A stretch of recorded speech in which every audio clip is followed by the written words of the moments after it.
नमो तस्स भगवतो अरहतो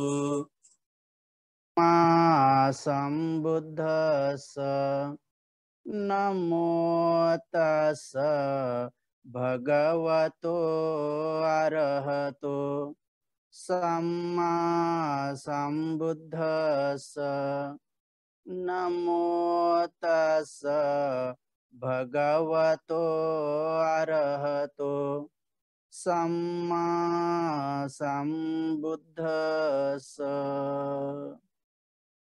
महाकारुणिक तथागत सम्यक संबुद्ध, तथागतांचा सद्धम्म, तथागतांचा पवित्र आर्य श्रावक संघ, भिक्खू संघ या तीन रत्नाला प्रथम त्रिवार अभिवादन करतो.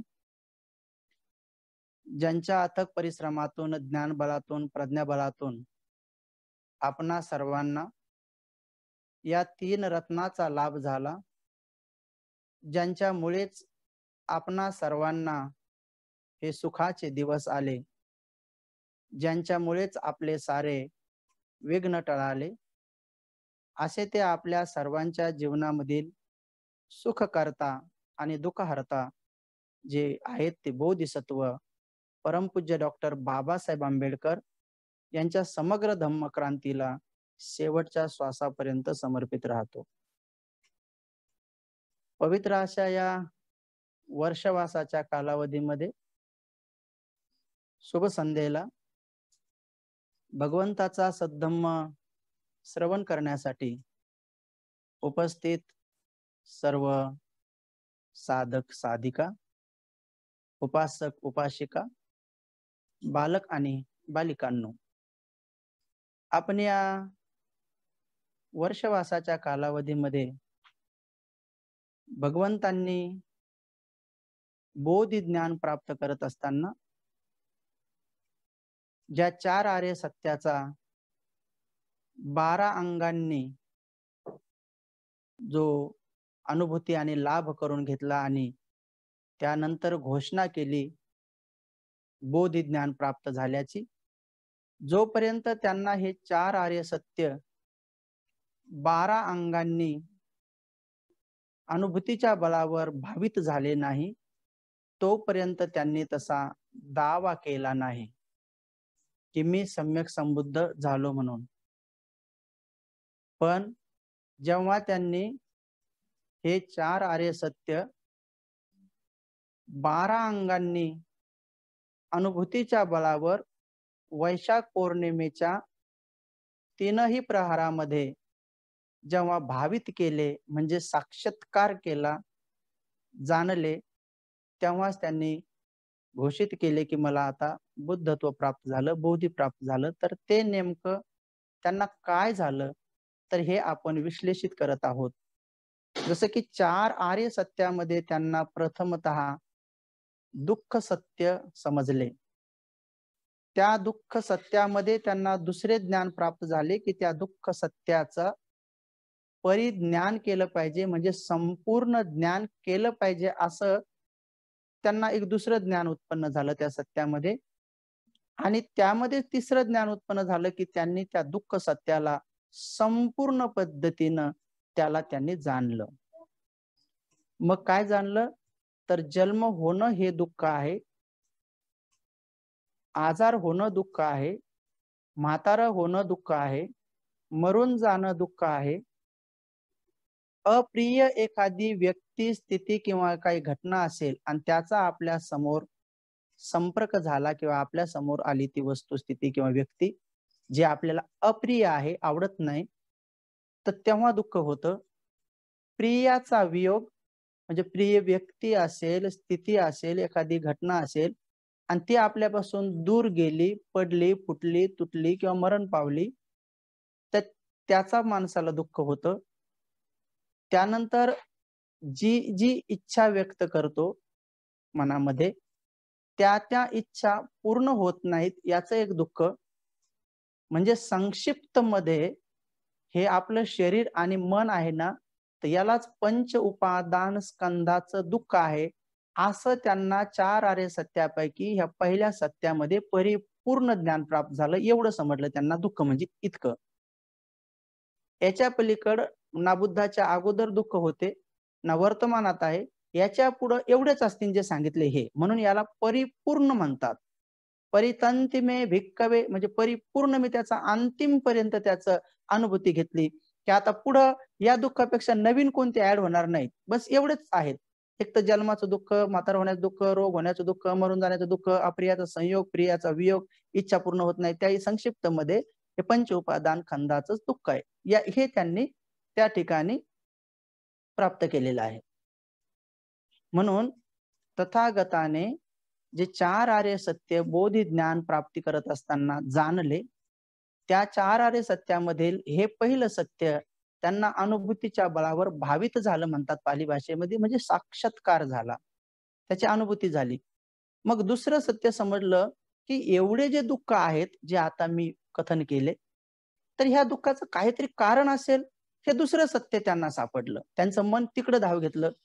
जशा प्रकारे दुधाचं दही बनतं, जसं त्याची प्रक्रिया असते, तसं चित्त हे विकसित होऊन ते बोधी चित्त असा विचार करू लागलं, की हे दुःख विनाकारण तर नाही किंवा हे जे आपल्या जीवनामध्ये आपला जन्म होतो, काय होतो, तर जसं शक्यतो लोकं म्हणतात ना, ईश्वर आपल्याला निर्माण करतो, किंवा जे दुःख येतात आपल्या पाप कर्माचे किंवा काय जे असं विश्लेषण करतात, तर बुद्धाने त्या अंगाने नाही, तर भगवान बुद्धाने याचं मूळ कारण काय आहे, त्या अंगाने त्याला शोधणं सुरू केलं. त्याला शोधणं सुरू केलं मूळ अंगाने.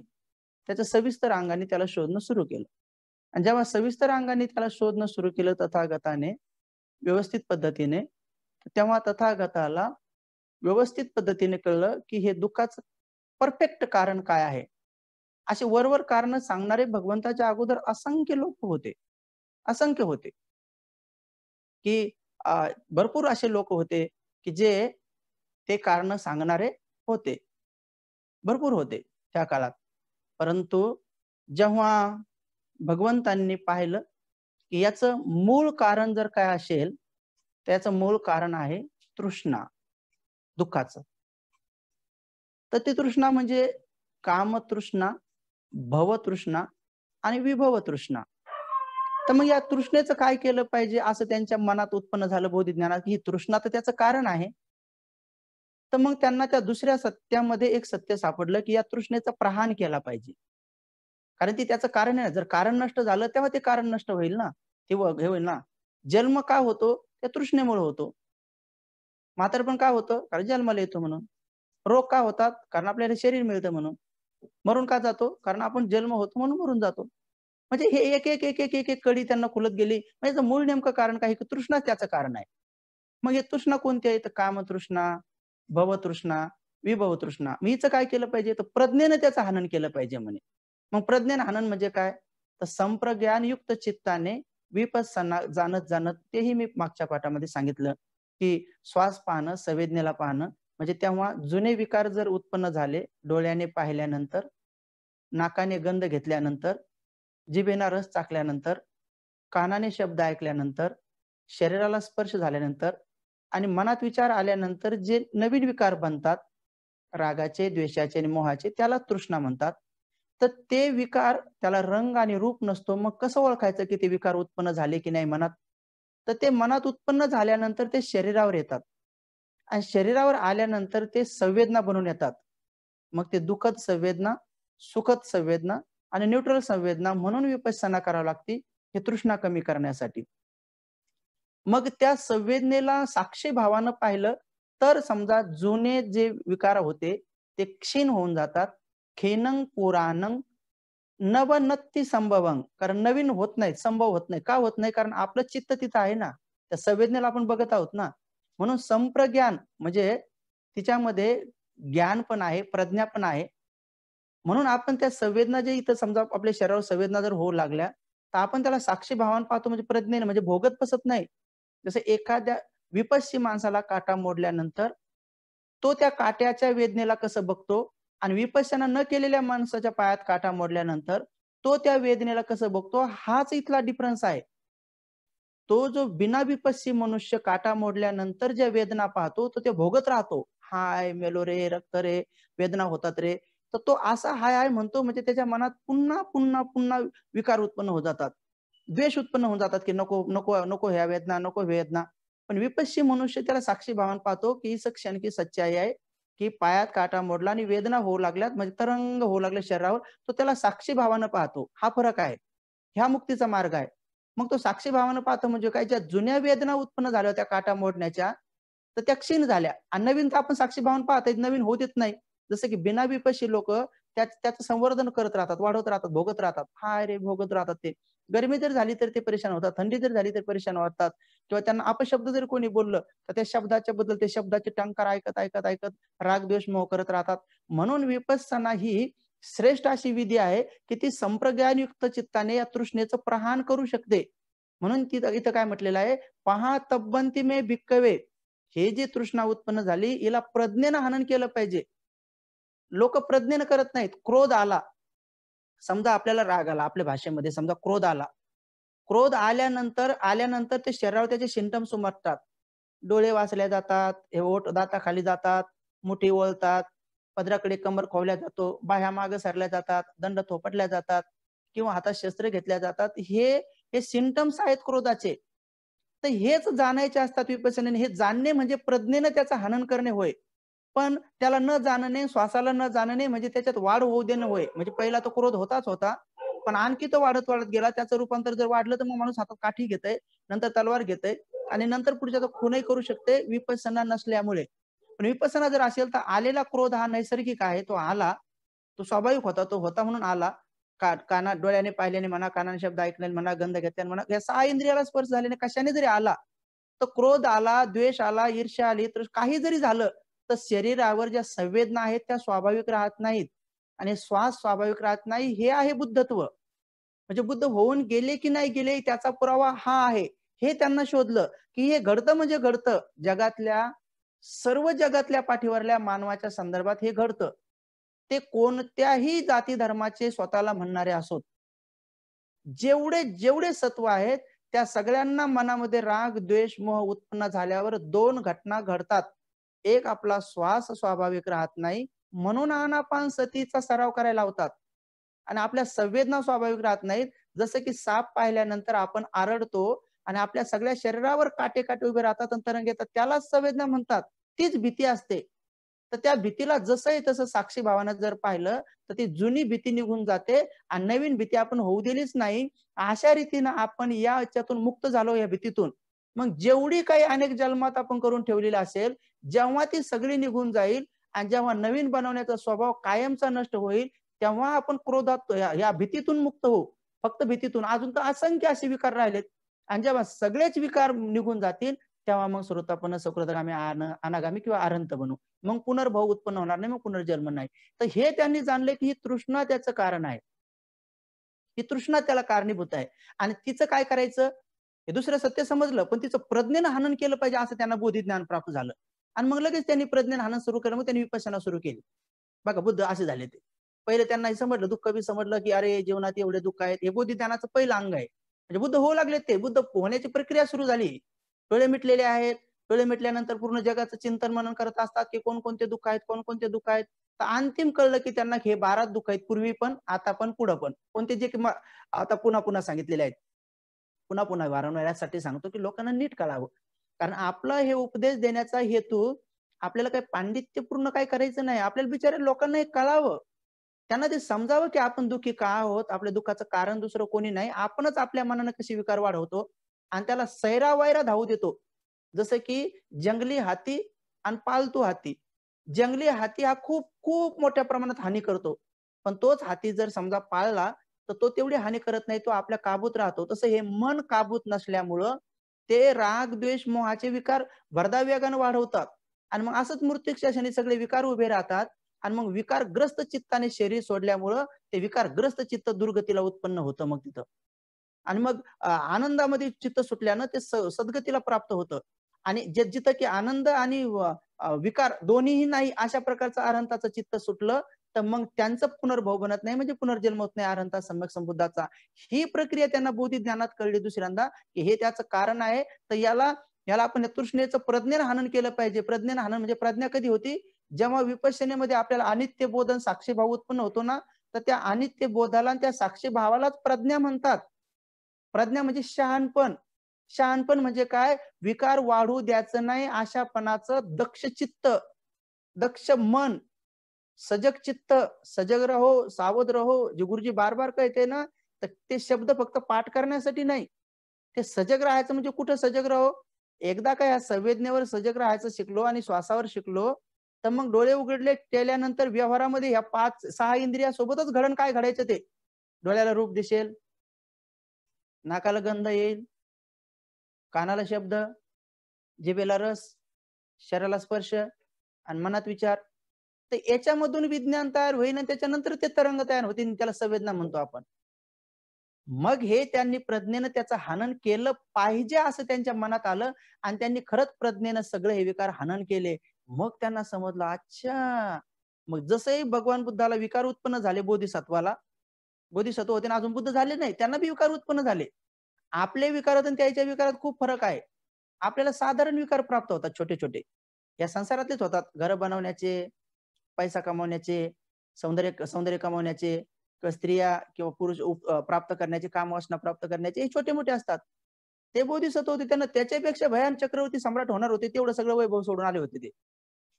मग त्यांना ते मार तिथं म्हणजे आपला मार म्हणजे आपलं विचलित चित्त जे मन आहे ना, जे जे आपल्याला ह्या बोधीकडे जाऊ देत नाही, प्रज्ञेनं हनन करू देत नाही, तर ते त्यांचं उभं राहिले तिथं. आणि त्याला मग त्यांनी साक्षीभावानं पाहिले, त्याच्या बी संवेदना तयार झाल्या.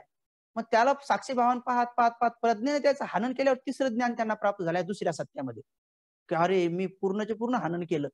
पण आता एवढं तर केलं, पण आणखी जे अनुशय क्लेश आहेत, अनुशय म्हणजे गहिराईमधल्या चित्तामध्ये जे आहेत अजून, अंतर्मनामध्ये आहेत. जसं एखाद्या व्यक्तीला क्रोध आला आणि तेवढ्या त्यांचा राग शांत करण्यासाठी लोक पाणी देतात त्यांना प्यायला. पाणी प्यायला तर त्यांना असं वाटतं त्यांचा राग शांत झाला. शांत नाही झाला, तो दबला. त्याला निरोधो म्हणतात. राग निरोधो झाला. तो कधी उफाळून बाहेर येईल काय सांगता येत नाही परिस्थिती पाहून. किंवा कोणाला क्रोध आला, पत्नीला मारणार होता तो व्यक्ती, पण तेवढ्यात दरवाजात भंतेजी दिसले. भंतेजी दिसले तर हात उगारला होता पत्नीला मारण्यासाठी. पण भंतेजी दिसल्याबरोबर पत्नीला हळूच म्हणे, "तुला नंतर बघतो." भंतेजी जाऊ दे असं हळूच म्हटलं आणि भंतेजी म्हणे, "या, या, या." तर तो पत्नीला त्याने मारलं नाही याचा अर्थ असा नाही की त्याचा क्रोध कायमचा निघून गेला, निरुज्जंती झाला म्हणून. नाही. त्याने वरवर तो दबला तो क्रोध. भंतेजी गेल्यानंतर आणि नंतर त्याला परिस्थिती किंवा वेळ भेटली किंवा पाहुणे घरून गेले की मग ते जे मारतात किंवा क्रोध करतात किंवा खून खराबे करतात. तर ते वेळ पाहून करतात कारण ते दबलेले विकार असतात. म्हणून विकार दाबणे म्हणजे प्रज्ञेनं तृष्णेचं हनन करणं नव्हे. आणि विकाराला पाहणेच नाही. ते जसे त्याच्या मनानं वाढतील, त्याच्या मनाने हे होतील. तर हे अविद्येचे जे लोक आहेत ना, भगवान म्हणतात, त्यालाच भगवंतांनी हीनो, गम्मो, पोथोजनिको म्हणजे हीन, गमो म्हणजे गवार, पोथोजनिको म्हणजे पृथक जन. पृथक म्हणजे हे रस्ता आहे की नाही, या आर्य मार्गाला मार्ग म्हटलेला आहे. म्हणजे मार्ग हुकलेले, मार्ग चुकलेले, मार्गावर न चालणारे, म्हणजे ज्यांना श्वास आणि संवेदना पाहायचं माहीतच नाही, विकार उत्पन्न झाले त्यांच्यासाठी हा शब्द आहे की पुतुकजन्य म्हणजे पृथकजन झालेले. अनरियो, अनरियो म्हणजे अनाडी. आपण काय म्हणतो कोणी शाळा-बिळा नाही शिकलं त्याला अनाडी म्हणतो आपण. पण इथं डबल पीएचडी झालेले मोठे-मोठे प्रोफेसर, मोठे-मोठे आय-एस ऑफिसर सुद्धा अनरियो, अनाडी. त्यांना माहित नाही विकार कुठे उत्पन्न होतात. बाकी सगळ्या दुनियेचा अभ्यास आहे. सगळे शब्द साठा माहित आहे. सगळ्या नद्या, गावं, डोंगर-बिंगर, देश, त्याच्या राजधान्या काय, काय, काय, काय ते सगळं माहित आहे. मोठी क्लास 1 ची पोस्ट आहे. पण विकार कुठे उत्पन्न होतो? म्हणून पत्नीसोबत वाद दे, म्हणून पत्नी टाकून दिली. कितीतरी आय-एस ऑफिसरांची पत्नीसोबत, शेजाऱ्यासोबत अनेक जणांसोबत वाद भांडणं आहेत. प्रॉपर्टी सोबत किती जण पकडले जातात भ्रष्टाचार. काहून? विकार कुठे उत्पन्न होतो याची विधी माहित नाही म्हणून अनरियो, अनाडी आहेत. अनत्त संहितो, असंस्कारित आहेत. तेच नाही जेवढे जेवढे मंत्री असतील, खासदार असतील किंवा युनोचे प्रेसिडेंट असतील, जर त्यांना ही विधी माहित नाही तर अनरियो, असंस्कारित आहेत. म्हणून भरपूर संपत्ती आहे, चांगलं मेकअप केलेलं आहे किंवा भरपूर अशा प्रकारचं सोनं-नाणं अंगावर आहे किंवा भरपूर शिक्षण झालेलं आहे. याच्यामुळं कोणी मनुष्य शिक्षित आणि अनाडी बनतो अशातला भाग नाहीये इथं. इथं ज्यांना हे राग कुठं उत्पन्न होतो, द्वेष कुठं उत्पन्न होतो, मोह कुठं उत्पन्न होतो, हे समजणे आणि त्याला प्रज्ञेनं हनन कसं करायचं हे ज्याला कळतंय त्यालाच आर्य म्हटलेलं आहे या ठिकाणी. आर्य म्हणजे जे काही लोक आर्य आणि अनार्य जे ब्राह्मण आणि त्यांच्यामध्ये जे वाद झाले तो जे वाद करतात उपस्थित त्याचा आणि या गोष्टीशी काही संबंध नाही आहे. ते आर्य आणि जसं आर्य लोक म्हणतात ना, असे लंबे लंबे लोक अनार्य विदेशातून आले ते आर्य आपण अनार्य जे म्हणतात, तो वेगळी गोष्ट आहे. हे आर्य अनार्य जे आहे की ज्याला हे माहित नाही ते अनार्य अनाडी आणि ज्यांना हे माहित आहे ते आर्य. मग ज्याच्यामध्ये हे तत्वज्ञान सांगितलेलं आहे, तर त्या 8 सद्गुणांनी भरलेली ती गोष्टी आहेत म्हणून त्याला आर्य म्हटलेलं आहे. आर्य अष्टांगिक मार्ग, अष्टांगांनी सद्गुणांनी परिपूर्ण असलेला 8 बाबींनी श्रेष्ठ अशा बाबींनी संपूर्ण परिपूर्ण असलेला, डोळस असलेला आणि योग्य ठिकाणी घेऊन जाणारा, साऱ्या दुःखातून मुक्त करणारा तो मार्ग असल्यामुळे त्याला आर्य अष्टांगिक मार्ग म्हटलेला आहे. आणि म्हणून भगवंताला तिसऱ्या सत्यामध्ये कळलं की याचा निरोध केला पाहिजे. तर कसा केला पाहिजे? त्यागो पटिनिस्सगो मुक्ती अनालयो. मग कसं केलं जाईल? सच्चिकातबद्धी म्हणजे याचा साक्षात्कारच केला पाहिजे. मग ते बसले ध्यानाला तर बसलेलेच होते आणि अधिष्ठान घेऊन बसले होते ना, की आता माझ्या शरीरातलं रक्त सुकलं काय, माझी कातडी वाळली काय, आता पर्वत पण आपल्या जागा सोडतील, नद्या हे सगळं काय जे होईल ते आता, पण मी उठणार नाही बुद्ध झाल्याशिवाय, एवढं मोठं अधिष्ठान. तर मग त्यांचं मन आपोआप तिसऱ्या सत्यापर्यंत पोहोचलं. अरे याचा साक्षात्कारच केला पाहिजे आपण. कारण दुःखाचं तर कारण कळलं, तृष्णेचं तर प्रज्ञान हानं केलं, 3 ज्ञान प्राप्त झाले. पण त्यांना कळलं की आता साक्षात्कार केला पाहिजे तिसऱ्या सत्याचा आणि त्यांनी साक्षात्कार केला. मग त्यांच्या लक्षात आलं की ही तर मोठा मार्ग आहे. हे एक विकार उत्पन्न झाला आणि त्याला आपण साक्षी भावानं पाहिलं, दुसरा विकार लगेच उत्पन्न होतो. कारण डोळे काय रूप पाहण्याचं थोडी काय थांबवतात. हे नाक गंध घ्यायचं थोडी काय थांबवतो.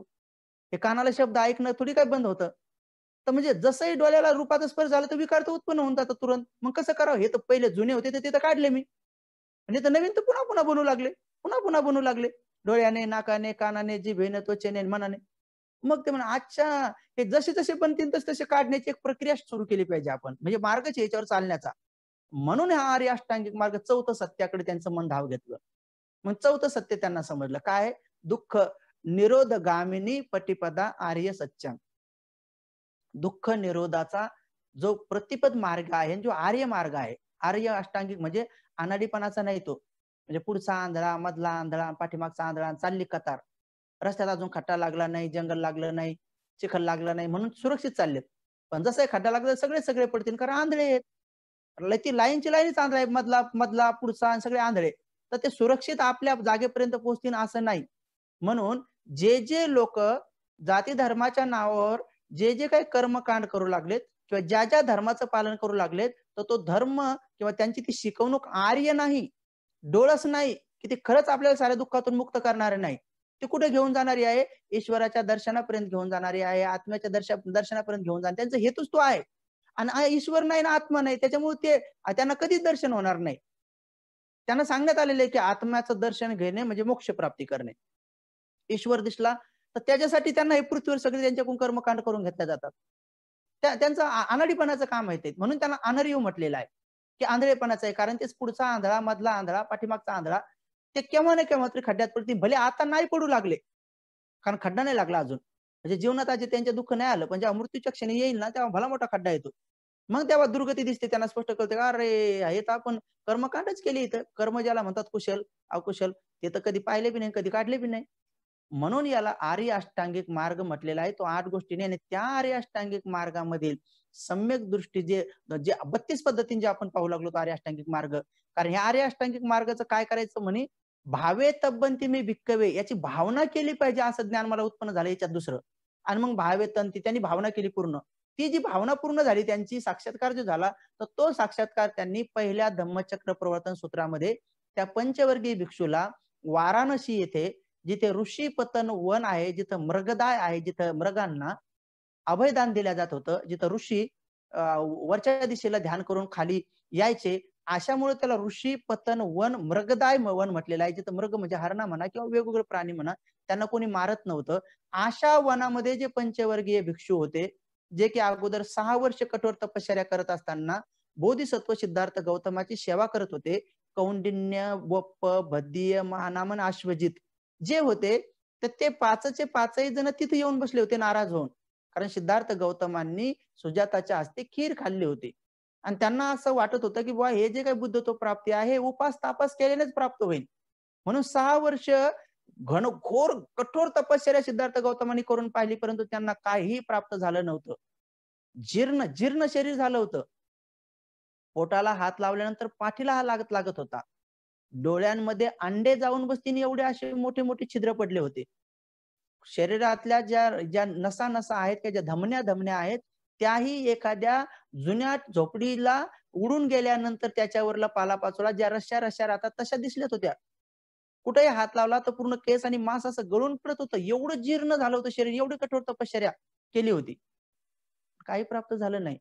मन त्यांचं ह्या राग द्वेष मोहातून बाहेरही आलं नव्हतं. पण सुजातांच्या हस्ती खीर खाल्ल्यानंतर मग ते थोडे ताजेतवाने झाले. असं वर्णन आहे त्रिपिटकामध्ये की ते 5 जण पण दुसरे तिसरे कोणी नव्हते. त्यांची भविष्यवाणी सांगण्यासाठी जे ज्ञानी विद्वान लोक आमंत्रित केले होते त्यांच्या वडिलांनी, महामायेला जे स्वप्न पडलं होतं त्या स्वप्नाचा अर्थ सांगण्यासाठी जे बोधिसत्वांनी बुद्ध आणि त्याच्या धम्मग्रंथात ते वर्णन घेतलेलं आहे. तर ते 8 जण होते. त्या 8 जणांपैकी 7 जणांनी दुहेरी भविष्यवाणी केली होती. तुमचा हा पुत्र राजन संसारात जर रमले तर चक्रवर्ती सम्राट होतील आणि संसार त्याग केला तर जगातील सर्वात श्रेष्ठ अंधकार नायनाट करणारे नष्ट करणारे सम्यक संबुद्ध होतील. पण त्यातले एक सर्वात लहान ज्ञानी विद्वान होते कौंडिन्य नावाचे. त्यांनी एकच भविष्यवाणी केली होती, ती म्हण नाही हे सम्यक संबुद्धच होतील. आणि मग खरंच त्या भविष्यवाणीनुसार समजा ते सिद्धार्थ गौतमाचा लुंबिनी वनात जन्म झाला, लहानचे मोठे झाले, जेव्हा त्यांनी 29व्या वर्षी ग्रहत्याग केला, तर हे जे 8 जण होते ते सांगणारे भविष्यवाणी, त्यातले काही जण मरून पावले होते, कारण 29 वर्षाचा कालावधी उलटला होता ना. त्यातले काही भविष्यवाणी करणारे मरण पावले होते. आणि जे तरुण होते कौंडिन्य, हे बी आता म्हातारे झाले होते. जेव्हा त्या कौंडिन्याने ऐकलं, अरे सिद्धार्थ गौतमांनी ग्रह त्याग केलाय, म्हणजे याचा अर्थ नक्की ते आता बुद्ध होतील. चला मग ह्या बुद्धाची सेवा आपण करू आणि पहिला उपदेश त्यांचा ऐकू. म्हणून ते कौंडिन्य जे भविष्यवाणी करणारे जे 7 जण होते आणखी दुसरे, त्यांच्या घरी गेले आणि त्यांना जाऊन म्हटले की तुमच्या वडिलांनी या सिद्धार्थ राजकुमाराची भविष्यवाणी गर्भाशयात असता म्हणजे स्वप्न महामाया स्वप्न पडलं होतं त्या दिवशीच केली होती आणि पुन्हा एकदा ही भविष्यवाणी आता खरी होताना दिसत आहे. सिद्धार्थ गौतमांनी आता ग्रह त्याग केलेला आहे, महाभिनिष्क्रमण केलेला आहे. चला आपण त्या बुद्धाचे अनुयायी होऊ आणि जगातील सर्वात श्रेष्ठ तथागताचे अनुयायी होण्याचा बहुमान प्राप्त करू. तर त्यातले एक दोघं काही तयार झाले नाही, पण त्यांचे जवळजवळ 4 जणांची मुलं तयार झाले.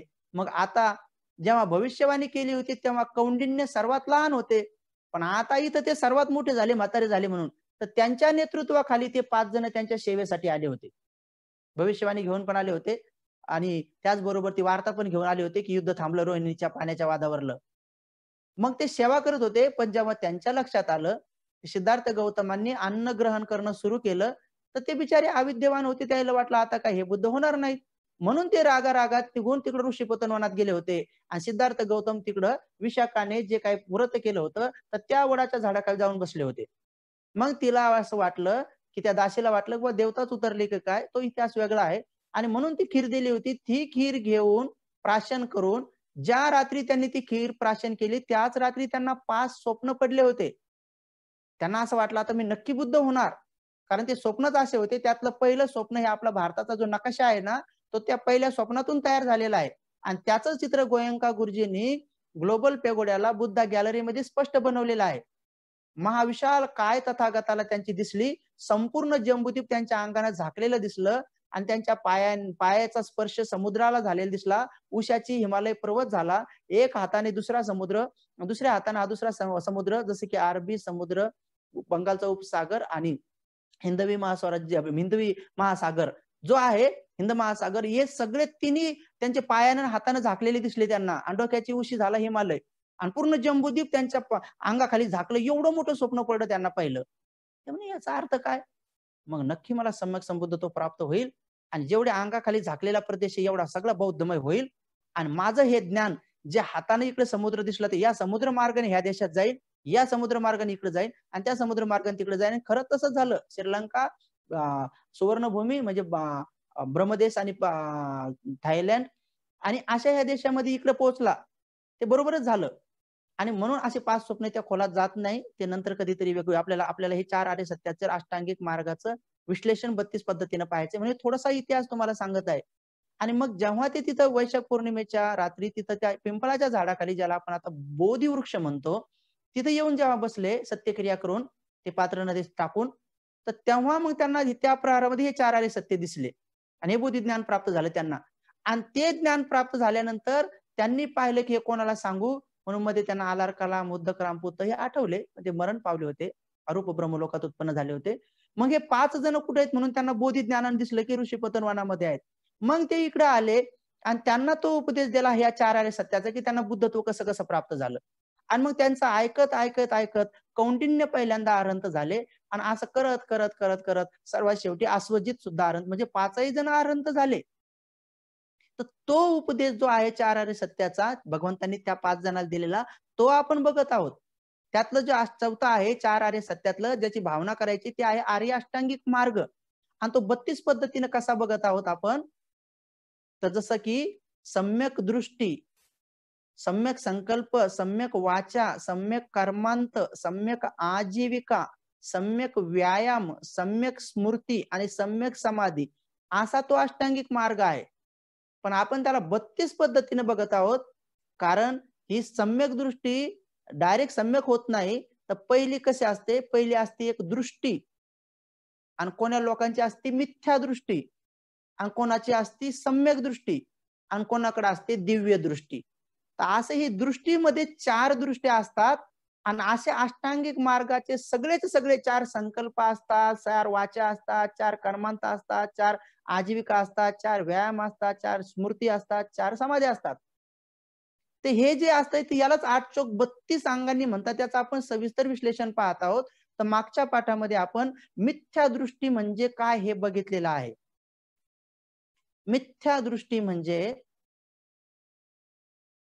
चमत्कारावर विश्वास ठेवणे, ईश्वरावर विश्वास ठेवणे. सृष्टीचा निर्माता ब्रह्मा आहे, त्यानेच सगळ्याला जन्म दिला असं मानणे. त्याचबरोबर आत्म्याचं शरीरामध्ये एक अलग-थलग स्थान आहे आणि मेल्यानंतर सुद्धा तो अजरामर असतो असं मानणं ही मिथ्या दृष्टी आहे. त्याचबरोबर जेवढे काही धर्मग्रंथ आहेत ते अपौरुषेय आहेत म्हणजे कोण्या पुरुषाने लिहिलेले नाही तर ते देवांचे वचन आहेत किंवा ईश्वरांचे वचन आहेत किंवा अल्लांचे वचन आहेत. ते कोणीतरी प्रेषिताला त्यांनी सांगितलेले आहेत असं मानणं ही मिथ्या दृष्टी आहे. जे कोणी असं मानतील त्यांना दृष्टी प्राप्त होत नाही आणि त्यांची दृष्टी मग सम्यक दृष्टी बनत नाही आणि सम्यक दृष्टी न बनल्यामुळं त्यांना दिव्य दृष्टीचा लाभ होत नाही आणि दिव्य दृष्टीचा लाभ न झाल्यामुळे ते साऱ्या दुःखातून मुक्त होणाऱ्या परमश्रेष्ठ निब्बाणाचा साक्षात्कार करू शकत नाहीत. ते लोक इथं जन्मग्रहण करतात. या आंधळ्यापणामध्येच या कर्मकांडालाच धर्म समजतात. यालाच ते ईश्वराच्या दर्शनासाठी, आत्म्याच्या दर्शनासाठी किंवा परमात्म्याच्या दर्शनासाठी किंवा अल्लाच्या अल्लाने कथन केलेल्या स्वर्गाच्या प्राप्तीसाठी, येशूने कथन केलेल्या स्वर्ग प्राप्तीसाठी ते इथं कर्मकांड करतात. नमाज आधी पडतात किंवा दर दर फ्रायडेला किंवा संडेला चर्चमध्ये आधी जातात किंवा जे जे काही कर्मकांड करायला सांगितले ते करतात. सण उत्सव त्योहार साजरे करतात, उपवास तापवास करतात आणि त्यानुसार गंडे दोरे व्रत वैकल्य करतात आणि असं समजतात की आता आपल्याला स्वर्गात जागा मिळेल, नसता मोक्ष मिळेल. तर यालाच म्हणतात मिथ्या दृष्टी. ते अजून इथंच अडकलेले आहेत. त्यामुळे मिथ्या दृष्टीवान माणसाला एक दृष्टी प्राप्त होत नाही आणि दृष्टी प्राप्त झाली नसल्यामुळे त्याचे पुढे संकल्प बी मिथ्या बनून जातात. मग त्याची वाणी पण मिथ्या होते. मिथ्या म्हणजे ते नुसते बडबड करत राहतात, सांगत राहतात ते असं आहे ज्याचे की त्यांनी साक्षात्कार केलेला नाही. जसं की भगवंतांनी ईश्वर मानणे ही मिथ्या दृष्टी आहे, परमेश्वर मानणे मिथ्या दृष्टी आहे, आत्म्याचं अस्तित्व किंवा ब्रह्माचं अस्तित्व किंवा दैवी चमत्कारावर विश्वास ठेवणे हे मिथ्या दृष्टी आहे. तर हे उगाच म्हटलेलं नाही, त्याचे विश्लेषण पण मी नीट केलेलं आहे. त्याचं भगवंतांनी व्यवस्थित पद्धतीनं कथन केलेलं आहे, की बा ईश्वर का मानायचा नाही? तर ते एका सुंदर मुलीचं उदाहरण दिलं, की एक तरुण म्हणतो, की माझं एका मुलीवर प्रेम आहे. मग लोकं विचारतात बाबा आणि सांगतो ती मुलगी खूप सुंदर आहे. मग लोकं विचारतात, "बघ ती कोणत्या गोत्राची आहे? कोणत्या नावाची आहे? कोणतं गाव काय? दिसते कशी? कुठं राहते? कशी बोलते?" तो म्हणतो, "ते मला माहीत नाही, पण तिच्यावर माझं प्रेम आहे." न पाहिलेल्या पोरीवर. मग लोकांनी त्याला वारंवार विचारल्यानंतर तिचं गोत्रही सांगत नाही, नावही सांगत नाही, तिला दाखवतही नाही. मग लोक तशा माणसाला वेडा म्हणतील ना, पागल म्हणतील ना. तशाच प्रकारे हे ईश्वरवादी ईश्वर आहे म्हणतात फक्त. तो यांनाही दिसला नाही, यांच्या गुरुलाही दिसला नाही, यांच्या दादालाही पितालाही दिसला नाही, दादालाही दिसला नाही, परदादालाही दिसला नाही. 7 पिढ्यामध्ये कोणाला दिसला नाही तरी ते आहे म्हणतात. तर भगवान म्हणतात ही आंधळ्याची लाईन नाही तर काय, पुढचा, मधला आणि पाठीमागचा. म्हणजे नुसतं मान्य करायचं, त्याचा साक्षात्कार झालेला नाही आहे. अनुभूती झालेली नाही किंवा देवांचा कोणी असा आवाज ऐकलेला नाही, त्याचा स्पर्श घेतलेला नाही, त्याला चाखून पाहिलेलं नाही, त्याचा गंध घेतलेला नाही. 6 इंद्रियाच्या अंगाने सुद्धा तो अनुभूतीवर आलेला नाही, की समजा ठीक आहे नाही दिसला तर कमीत कमी ऐकू तर आला पाहिजे. जसं की समजा वीज डोळ्याने दिसते पण ती राहते कुठं कळत नाही. पण ती आहे ना अस्तित्व दाखवते ना तिचं अस्तित्व दाखवते ना वीज कधी ना कधी. तसं हे जेवढे बी सिद्धांत मिथ्या दृष्टीचे आहेत तर तथागताने ते खोडले तर ते आपल्या बोधी ज्ञान कौशल्याने खोडले. आणि मग ज्या लोकांना कळलं, ज्यांनी हे ऐकलं त्यांचं कथन आणि खरंच त्यांना कळलं की खरंच मिथ्या दृष्टी आहेत, तर त्यांच्या चित्तातून ते जे विचार त्यांनी धारण केलेले होते मिथ्या दृष्टीचे, म्हणजे मिथ्या दृष्टीचे स्वभाव बनला होता त्यांचा, मिथ्या दृष्टीचं आचरण झालं होतं त्यांचं, ते त्यांनी झटकन सोडल्यामुळं काय झालं, लगेच त्यांची दृष्टीचा उगम झाला. म्हणून मिथ्या दृष्टी समूळ नाश पावल्याशिवाय दृष्टीचा उगम होत नाही.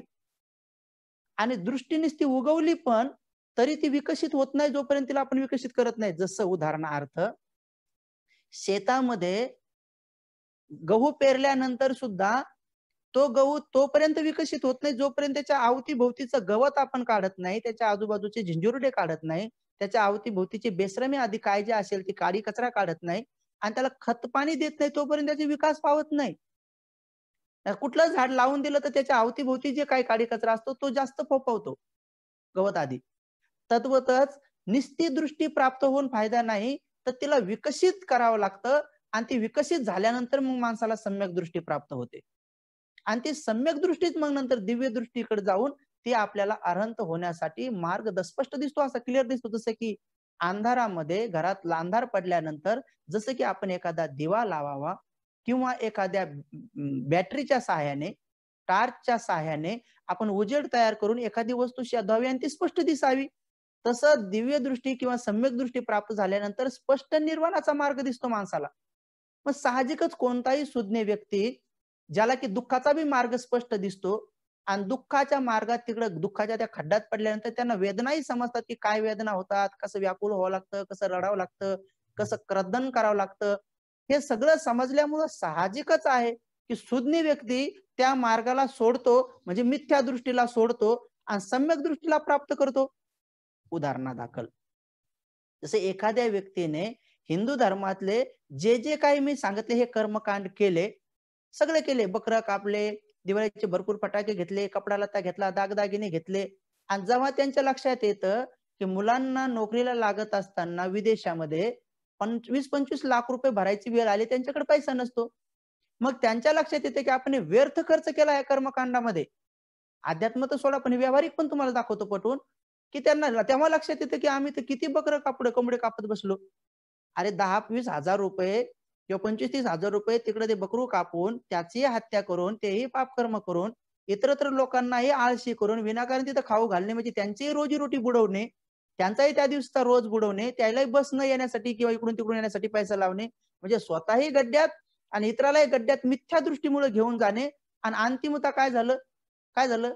पैशाचा अपव्यय झाला, व्यर्थ गेले ते. अकुशल कर्म तर घडलं, एका प्राण्याचा जीव तर गेलाच गेला. पण त्याचबरोबर त्यांच्याही संपत्तीची हानी झाली. आणि जेव्हा कधी त्यांची उन्नतीचा मार्ग झाला किंवा पैशाची गरज पडली, तेव्हा त्यांच्याकडे नव्हती. त्यालाच म्हणतात, की असलं की भसा भसा, नसलं की दात इचकून बसा. म्हणून जे लोक मिथ्या दृष्टीवान असतात, त्यांना अशी दात इचकून बसण्याची वेळ येते. पण जे दृष्टीवान असतात, सम्यक नाही, जे निस्ते दृष्टीवान असतात, तर त्यांना पहिलं हे लक्षात येतं, त्यांना व्यावहारिक ज्ञान आणि त्यांना अध्यात्म ज्ञान हे दोन्ही त्यांना प्राप्त होणं सुरू होतात. मग त्यांना लक्षात येतं, की आपण वर्तमानामध्ये सुद्धा कसं सुखी राहायचं, धनसंपत्तीनं आणि अध्यात्म संपत्तीनं हे दोन्ही संपत्त्या त्यांच्या विकसित होत सुरू जातात. पण जेव्हा त्यांना सम्यक दृष्टी प्राप्त होते, तेव्हा त्यांच्या लक्षात येतं, की ही धनसंपत्ती हिचं दान करूनच हिला दान करूनच आणि ही जी आपली शरीर संपत्ती ना, या शरीर संपत्तीची पण आसक्ती सोडूनच हे मनामध्ये राग, द्वेष, तृष्णा उत्पन्न होतात ना, याचाही त्याग करूनच आपल्याला ती पुढची अवस्था प्राप्त होणार आहे. याची दृष्टी त्यांना प्राप्त होते, सम्यक दृष्टी. आणि मग ते सम्यक दृष्टीचं आचरण करणारे जे लोक असतात ना, केवळ तेवढेच लोक मुक्त पथावर चालतात आणि तेवढेच मुक्त होतात. बाकी सगळेच सगळे दुःखा जाती पुनंग पुनंग, म्हणजे पुन्हा पुन्हा दुःखात पडत राहतात. पुन्हा पुन्हा गर्भाशयात दुःखात पडतात, म्हणजे काय करतात, गर्भाशयात पडतात, अंडाशयात पडतात, मुळाशयात येतात, अपोपातिक भावात कुठे ना कुठे उत्पन्न होतात. उत्पन्न झाले रे झाले की पुढच्या सगळ्या प्रक्रिया होतात. मग गर्भाशयात वाढ होणे, मग जन्म होणे, मग लहानचं मोठं होणे, मग कधीतरी आजारी पडणे, मग नंतर जीर्ण म्हातारा होणे, मग नंतर डोळ्यानं कमी दिसणे.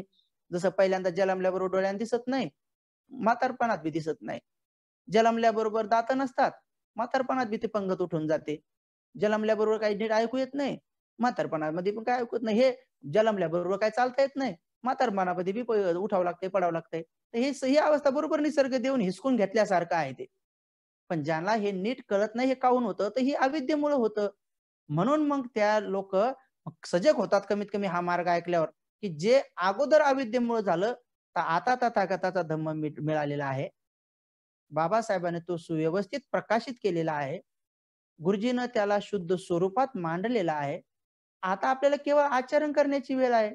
आता केवळ आपण त्याच्यावर चालायचं आहे, त्याला आपल्या जीवनात उतरवायचं आहे. म्हणून मग हे 4 आर्य सत्याचं आपण व्यवस्थित 12 अंगाने विश्लेषण केल्यानंतर आता ह्या आर्य अष्टांगिक मार्गाचं आपण 32 पद्धतीने विश्लेषण करत आहोत. म्हणून तुम्हाला सारांश रूपाने असं सविस्तर पद्धतीने सुद्धा मी ते कथन करत आहे, सांगत आहे. तर आज आपल्याला हे तिन्ही गोष्टी एकदाच पाहिल्यानंतर नक्की कळन. तर पुन्हा एकदा जाणून घ्या, की मिथ्या दृष्टी म्हणजे दैवी चमत्कारावर विश्वास ठेवणे मिथ्या दृष्टी आहे. ईश्वरावर विश्वास ठेवणे मिथ्या दृष्टी आहे. आत्मा मेल्यानंतर मी अमर असतो ही मिथ्या दृष्टी आहे. का? कारण हे शरीर 3.5 हाताचं शरीर 32 प्रकारच्या घाणीनं भरलेलं आहे. त्या जर घटकात रूपांतरित केलं तर त्याचे 4च घटक बनतात. कारण 32 प्रकारच्या घाणीनं भरलेलं आहे. कशाला म्हणावं आत्मा? कारण केस आहेत, लोम आहेत, नख आहेत, दात आहे, हड्डी, मज्जा, याच्यापैकी कशालाच आत्मा म्हणता येत नाही. मेल्यावर हे अग्नी अग्नीत जाते, वायू वायूमध्ये जाते, जल जलामध्ये जाते, पृथ्वी पृथ्वीमध्ये जाते. आणि हे सगळं जाण्याच्या अगोदर ज्याला चित्त म्हणतात, ज्याला ऊर्जा म्हणतात, ज्याला एनर्जी म्हणतात, त्याला मन म्हणतात, तेच पहिलं शरीर सोडून जाते, त्यालाच मृत्यू घोषित करतात. त्याचं कोमातल्या आणि मेलेल्या माणसाचं उदाहरण देऊन पण मी नीट समजून सांगितलेलं आहे, की दोन्ही बॉडी शेजारी ठेवल्यानंतर एक सडते आणि एक सडत नाही. कारण एकामधून चेतना शक्ती निघून जाते आणि दुसऱ्यात चेतना शक्ती तशीच असते, म्हणून कोमातला व्यक्ती सडत नाही. पण नेमकी जाते म्हणजे कुठं जाते? समधातूमध्ये विलीन होते किंवा खेचल्या जाते. जशा प्रकारचं अंतिम चित्त इथं सुटतं, तर ते कोणत्या विकारांनी भरलेलं होतं किंवा कोणत्या सद्गुणांनी भरलेलं होतं किंवा विकार आणि सद्गुण याच्या परे होतं, अनंताचं चित्त होतं, तर मग ते मुक्त होतं. बाकीचे हे दोन्ही एक तर दुर्गतीला नसतात, सद्गतीला जातात. हे स्पष्ट आणि क्लिअर केलेलं आहे. म्हणून आत्मा मानायचा नाही आहे. आत्मा मानणं ही मिथ्या दृष्टी आहे. आणि जर तुम्ही मानतच राहिले, तर मग तुम्ही मिथ्या दृष्टीत राहताना तुम्हाला हे सत्य कधी समजणार नाही. हे जे सत्य 3.5 हाताचं किंवा हे जे सत्य ज्ञान त्यांनी सांगितलेलं आहे, या सत्यापर्यंत पोहोचता येत नाही. आणि जे सत्यापर्यंत पोहोचत नाही, ते साऱ्या दुःखातून मुक्त होत नाही. साऱ्या दुःखातून ते पुन्हा पुन्हा दुःखात पडतच राहते. आणि म्हणून अशा पद्धतीनं हे जे सांगितलेलं आहे, की आत्म्याचं अस्तित्व किंवा दैवी चमत्कार विश्वास किंवा ग्रंथ जे आहेत, त्यातले जे शब्द आहेत, ते अपरुष म्हणजे ईश्वराचेच आहेत असं मानणं ही मिथ्या दृष्टी आहे. अलग-तलग कारणाशिवाय कुठलंही काही कारण नाही आणि कुठलंही कारण घडलं, तर ते कोणाच्या तरी आज्ञेनंच घडलं, अशा प्रकारचं मानणे हे एक प्रकारची मिथ्या दृष्टी आहे. परंतु मग दृष्टी काय आहे? जशी ही मिथ्या दृष्टी गळून पडली आणि सगळी गळून पडावं लागते. थोडा जर तिचा अवशेष शिल्लक राहिला ना, जसं एक जरी तापाचा जंतू राहिला, की पुन्हा ताप येते. एक जरी जंतू टीबीचा राहिला, की पुन्हा टीबी उद्भवते. एक जरी जंतू चिकनगुन्याचा शिल्लक राहिला, तर पुन्हा ती वाढ होते. एक जरी जंतू कोरोनाचा कोव्हिड-19चा जर कोव्हिड-20 म्हणलं तर काही हरकत नाही, आता त्याला 20 सुरू झालं. तर जरी तो उत्पन्न झाला, तर तशा पद्धतीनं पुन्हा त्याची वाढ होते. तशाच प्रकारे विकार एक जरी शिल्लक राहिला, तर ते विकार अनेक वाढतात. मग समूळ नष्ट झाल्याशिवाय दावा नाही करता येणार, की दृष्टी उत्पन्न झाली म्हणून. मग दृष्टी उत्पन्न झाल्याबरोबर त्या व्यक्तीचं पहिलं ध्येय काय होतं? ही मिथ्या दृष्टी सगळी निघून गेली, की मग त्याला असं वाटतं, की अरे आपलं जीवन आपण शुद्ध केलं पाहिजे. ही दृष्टी त्याला प्राप्त होते. इतरांची हानी केली पाहिजे, कोणाचं काय केलं पाहिजे, हे त्याच्या डोक्यातून निघून जातं. हे कर्मकांड सगळे निघून जातात. अरे हे कर्मकांड काय खरी नाहीत. मग त्याला वाटतं आपलं आपलं जीवन आपण सूचित केलं पाहिजे. सूचित केलं पाहिजे. मग काय सुचिता? वाक सुचिता, मन सुचिता. म्हणजे सोप्या भाषेमध्ये कायाची शुद्धी, वाणीची शुद्धी आणि मनाची शुद्धी. जसं कायाची शुद्धी म्हणजे साबण लावून बी केल्या जाते, त्याला शुद्धी नाही म्हणत खऱ्या अर्थानं. ती करा. तोंडाची शुद्धी म्हणजे जसं आपण ब्रश केला किंवा दात घासले, ठीक आहे, ते पण करणं गरजेचं आहे. ते तर आपल्याला माहिती आहे, की 2-3 दिवस नाही घासला तर तोंडाचा कसा वास येतो. तर त्याच्यावरूनच समजून घ्यायचं, की तोंड जर 2 दिवस नाही धुतलं, तर त्याचा घमकन वास येतो. आपल्या अवती कोणाला पुसू वाटत नाही. तर जर हे 2 दिवसाचं न घासण्यामुळं एवढा दुर्गंध पसरतो, तर तशा प्रकारे वाणीला आपण किती जन्मापासून शुद्ध केलं नसेल, तर किती दुर्गंध पसरला असेल, किती दुर्गती आपली येऊन बसली असेल. म्हणून जेवढी वाणी दुर्गतीवान म्हणून ते लोकं खोटं बोलतात. जेवढी जास्त घाण वाणी असेल, खूप जास्त मळ साचलेला असेल वाणीत, तर ते खोटं बोलतात. ते नंतर चुगली चहाडीचं बोलतात. ते नंतर कोणाची निंदा नालस्ती करतात, कटुवचन बोलतात. नसता व्यर्थ बकवास, व्यर्थ बडबड करत राहतात. एवढं केल्याने वाणी दूषित होते, गंध होते, घाण होते, दुर्गंधयुक्त होते. पण त्या वाणीनं जर आपण असं हे केलं नाही, तर समजून घ्यायचं की आपली वाकशुद्धी होऊ लागलेली आहे, म्हणजे मुखशुद्धी होऊ लागलेली आहे. आणि मनामध्ये राग, द्वेष, मोह उत्पन्न नाही केला. विथ राग, विथ द्वेष आणि विथ मोह जर मन बनवलं, तर समजून घ्यायचं मनही शुद्ध झालं. ही झाली काया, वाणी आणि मनाची शुद्धी. ही पहिली दृष्टी. ही दृष्टी प्राप्त होते. मग तो मनुष्य आपल्या शुद्धीसाठी लागतो. कायानं मग तो कायाची शुद्धी कशी करतो? ह्या कायानं हत्या करत नाही. ह्या कायानं चोरी करत नाही आणि ह्या कायानं तो दुराचार करत नाही. कारण हे तिन्ही कर्म करण्यासाठी काया लागते ना. बिना कायाची कशी हत्या होईल? बिना कायाचं चोरी कशी होईल? आणि बिना शरीराचा दुराचार कसा होईल? परस्त्री गमन, परपुरुष गमन. मग अशा पद्धतीनं पहिलं त्याला दृष्टी प्राप्त होते. दुसरी दृष्टी कोणती होते? की नाही आपण आपलं जीवन पूर्णत्वाकडे नेलं पाहिजे. हे मनुष्याचा जन्म पारमिता पूर्ण करण्यासाठीच मिळालेला आहे. अनेक लोकांना असं वाटतं की समजा नाही आम्ही पारमिता पूर्ण केल्या, नाही जर आम्ही सगळं आचरण केलं तर मग मृत्यूक्षणी समजा तुम्हाला काय येतं? मग मृत्यूक्षणी तुम्हाला हे सगळं सोडून जावं लागतं. सोबत काही येत नाही. मग तुमच्याकडे कुशल कर्म बी नसतं. मग तेव्हा लक्षात येतं की अरे जीवन व्यर्थ गेलं. मी हे कमवण्यासाठी मी काय खोटे-नाटे धंदे केले नाही. मी तर अष्टांगिक मार्गावर चाललोच नाही. मी तर जसं वाटेल तशा मार्गाने पैसा कमावला. मी तर अयोग्य मार्गाने पैसा कमावला. मग मग कशासाठी कमावला त्यांना जर विचारलं ना, मग ते सांगतात मुलाबाळासाठी कमावला, पत्नी लेकरासाठी कमावला. मग यांना भारी-भारी कपडे घ्यायचे. मग हे म्हणायचे, की "बाप्पा आजूबाजूवाल्याकडे गाड्या आल्या, आमच्याकडे आल्या नाही." मग बायको म्हणायची, "का हो माझ्याकडे साडी पाहिजे, दागिने पाहिजे, घर आपलं नीट पाहिजे. तुम्ही काय कामाचेच नाही. बघा ना लोकांनी कसं कमवलं." हे सगळं करतात आणि मग ते दुर्गतीला जातात. बरं कोणाचा विश्वास नाही बसणार समजा दुर्गतीवर नरकात जातात की नाही जातात मृत्यूच्या नंतर. पण समजा भ्रष्टाचार केल्यानंतर जर इथं पकडले गेले, तर पकडल्या गेल्यानंतर जेलात जातात. काय असं चांगल्या सुंदर मंदिरात किंवा विपश्यना सेंटरला नाही येत त्या माणसाला चोरी केल्यावर पकडल्यावर. सन्मान करण्यासाठी, हार घालण्यासाठी नाही नेत. त्याला पकडून जेलात नेतात. जे लोकं भ्रष्टाचारात पकडले गेले असतील, त्यांना जेलात नेतात. आणि तो व्यक्ती जर असा उठून उभा राहून म्हटला, की "जज साहेब, मी जे काही गुन्हा केला समजा तो केला, पण त्याची सजा मला एकट्याला नका देऊ हो." मग कोणाला द्यायची?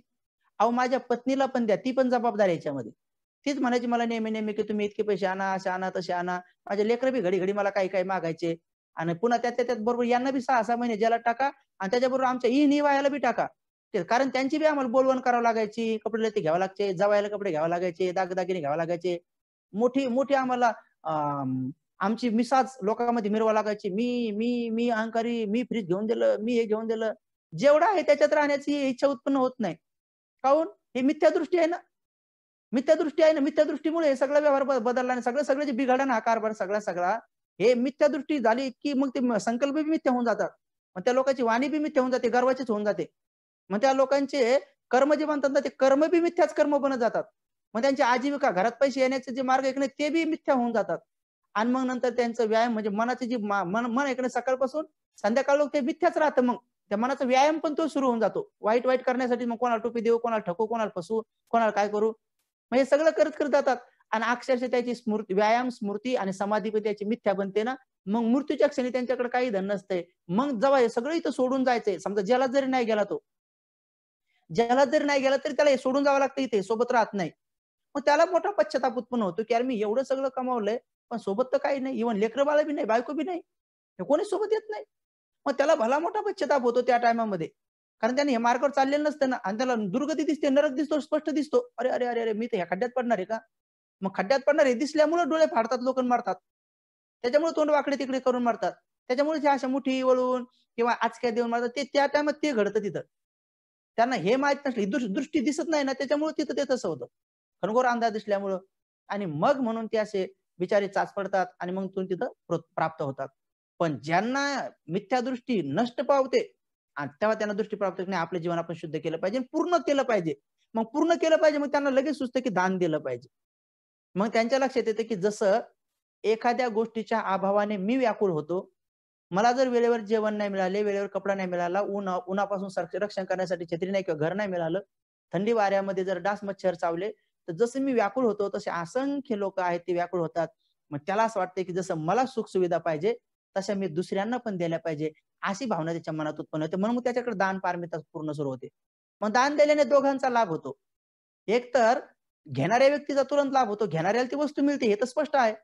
पण देणाऱ्याचा असा लाभ होतो, की त्याचे दुर्गुण जे आहेत, जे चिकट मन आहे, चिंगूस मन आहे, ते कमी-कमी होत जातं आणि त्याचं उदार मन वाढत जातं. त्याचबरोबर त्याची जी देण्याची भावना असते की नाही, तर त्याची दया वाढत जाते, त्याची श्रद्धा वाढत जाते आणि त्याची दया आणि श्रद्धा वाढल्यामुळे त्याचा लोभ कमी-कमी होत जातो. या 2-2 घटना घडत जातात नेहमी दान देणाऱ्या व्यक्तीकडे. जो व्यक्ती दान देण्याचं मनात आणतो ना, तर त्याला दया उत्पन्न होऊन जाते. दया उत्पन्न झाल्याशिवाय तो प्राण्याला, भिकाऱ्यांना यांना त्यांना देत नाही, गरिबांना, अनाथांना देत नाही. दया उत्पन्न व्हावंच लागते. तर म्हणून दान देताना 2 गोष्टी घडतात. एक दुर्गुण कमी-कमी होत जातो, एक सद्गुण वाढत-वाढत जातो. आपल्यातला जो लोभी स्वभाव आहे, जो चिकट स्वभाव आहे, तो कमी-कमी होऊन जातो. उदार स्वभाव म्हणजे दया आणि श्रद्धा वाढत-वाढत जाते. आणि ही श्रद्धा आणि दया हे सद्गुण जे आहेत ना, ते जर आपल्यामध्ये जिवंतपणेच असले ना, तर आपल्या अवती-भोवतीचे लोकं बिलकुल सेफ असतात. ते आपल्यापासून भयभीत नसतात. ते नेहमी प्रसन्न असतात.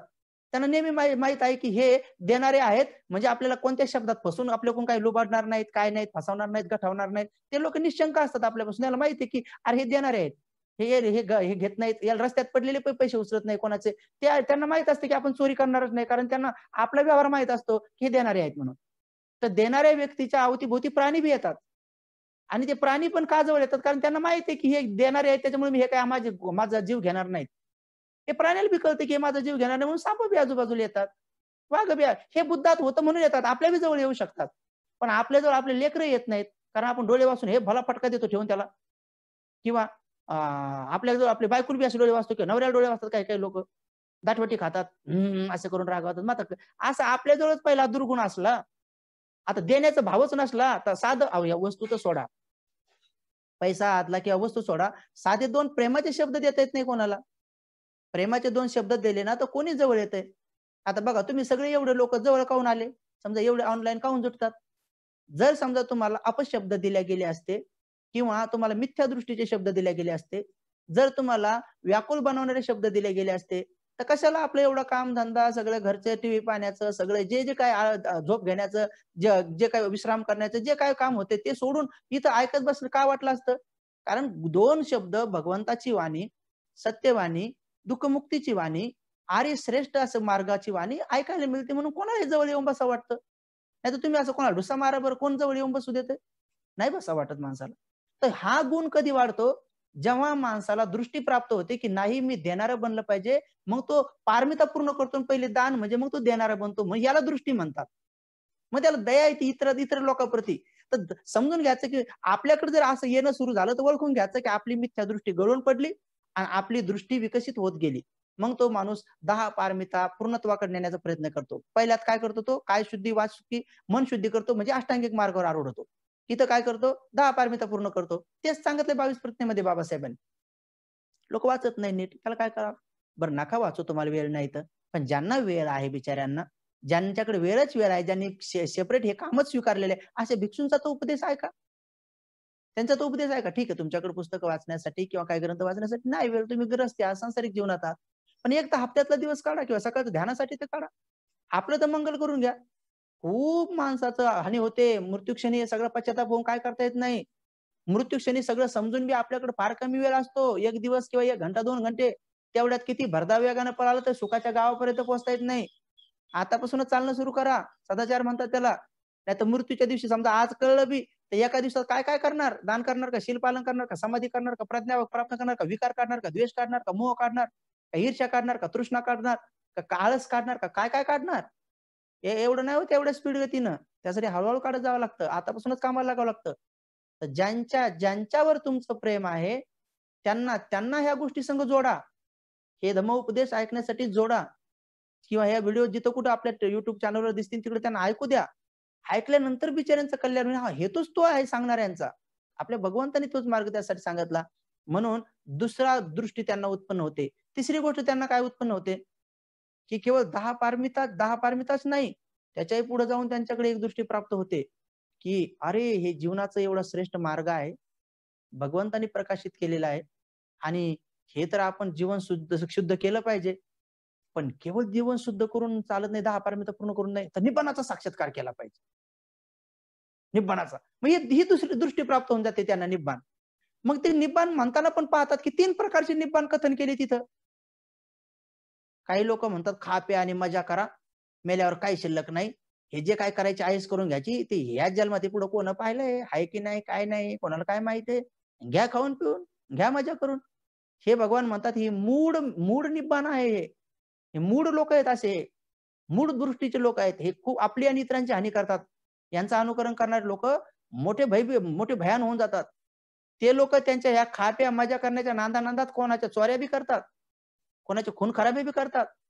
कोणा दुराचार बी करतात. कारण ते मानत नाही ना पुढचा जन्म नाही, काय नाही. त्यामुळे ते बलात्कार ह्या कुठल्या गोष्टी केल्या तर त्यांना वाटतं आता पुढं काहीच नाही तर काय होणार आहे? फक्त पकडल्या जायचं नाही पोलिसांकडून. बस बाकी काहीतरी काहीच नाही पुढे कर्म आहे काय त्याचं काही फळ नाही.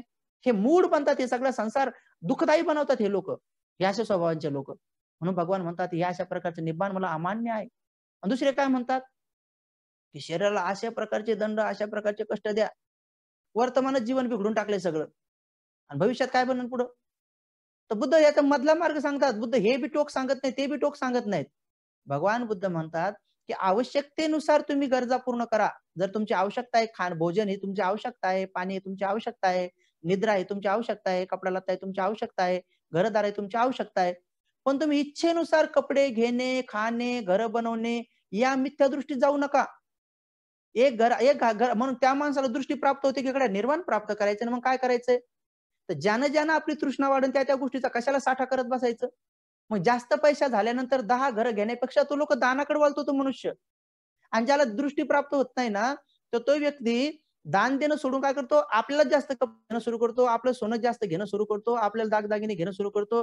नंतर स्त्रिया प्राप्त करण्यासाठी इम्प्रेशन पाडण्यासाठी मग त्या कोणकोणत्या महागड्या वस्तू घ्यायच्या ते घेणं सुरू करतो. मग ती स्त्री मेकअप करणं सुरू करते. मग ब्युटी पार्लर. तर पैशाचा असा अपव्यय करतात हे मिथ्या दृष्टीवाले लोकं. दृष्टी प्राप्त झाली ना, तर ते म्हणतात नाही आपल्याला निर्वाण प्राप्त करायचं. मग आहे जास्तीचा पैसा काय करायचं? मग ते परोपकार करण्यासाठी, मग पारमिता पूर्ण करण्यासाठी वापरतात. कदाचित कोणाला सूत पण भलतीची पण आम्हाला तर नाही पटत. आम्हाला तर असं वाटतं हे करावं. मग अंतिम अंतिम रिझल्ट येईन तुम्हाला काय येईन ते. तुम्ही स्वतः प्रत्यक्ष बघसान काय होतं तर. काही लोकांना जिवंतपणी कळतं. त्यांनी 10-10, 20-20 बंगले घेऊन ठेवले. म्हातारपणामध्ये एकाही बंगल्यात ठेवत नाही लेकरं. तिकडे अनाथ आश्रमात नेऊन टाकतात. तिकडे नेऊन ठेवतात. आणि शरीर तेव्हा काम करत नाही. आपले पैसे स्वतः एटीएम मधून जाऊन काढून आणता येत नाहीत. तेव्हा समजतं मग. तेव्हा पूर्ण आपण गुलाम होऊन जातो, दुसऱ्यांच्या अधीन होऊन जातो. दुसऱ्याच्या आधाराने उठवणे, दुसऱ्याच्या आधाराने बसवणे. म्हणून मग वैराग्य उत्पन्न झालं पाहिजे, की नाही, नाही, नाही, नाही गड्या, ठीक आहे जीवनामध्ये जेवढं पाहिजे आवश्यक कपडे, घर चांगलं सगळं व्यवस्थित आरोग्य आणि पण दान धर्माकडे वळलंच पाहिजे. शील पालन केलंच पाहिजे गड्या. खरं आपण आपली स्वतःची मुक्ती पाहिली पाहिजे. नाहीतर आपण स्वतः बी केलं लग्न, नंतर लग्न केल्यावर मग बायको बी येते. त्याच्यासोबत चिटकून सासू-सासरे बी येतात. मग कोणाचा साडू बी व्हावं लागतं. मग नंतर पाहिलं तर मग आपण साली बी येते आणि लय नाते-गोते मग त्या सगळ्याच्या जिम्मेदाऱ्या तेवढ्या प्रमाणे निभावाव्या लागतात. आणि त्या निभवता मग योग्य आणि अयोग्य मार्ग कोणत्याही मार्गाने निभवता भले कर्म होऊन जातात भरपूर मोठेचे मोठे आणि मग कर्म झाल्यानंतर मग लक्षात येतं, की ह्या कर्माला कसं पद्धतीने फेडावं, कसं व्यर्थ करावं. मग त्यांच्या जीवनामध्ये दुःखच दुःख येतं. मग त्यांच्या लक्षात येतं मी हे कमवलेलं पण आता मला उपभोग घेता येत नाही. हे तर ठेवून जावं लागेल. मग त्याच्यामुळे त्याला खूप मोठं दुःख होतं. म्हणून उपासक आणि उपासिकांनो, निर्वाण भगवंताने जे सांगितलेलं आहे, ते जिवंतपणे तुमच्याकडे सगळं असू द्या. अमाप संपत्ती जर असेल तर त्या संपत्तीला चिटकून राहू नका. अमाप असं धन-दौलत जर योग्य मार्गाने कमवली असेल तर त्याच्यात आसक्त राहू नका, त्याच्यात निरासक्त राहा.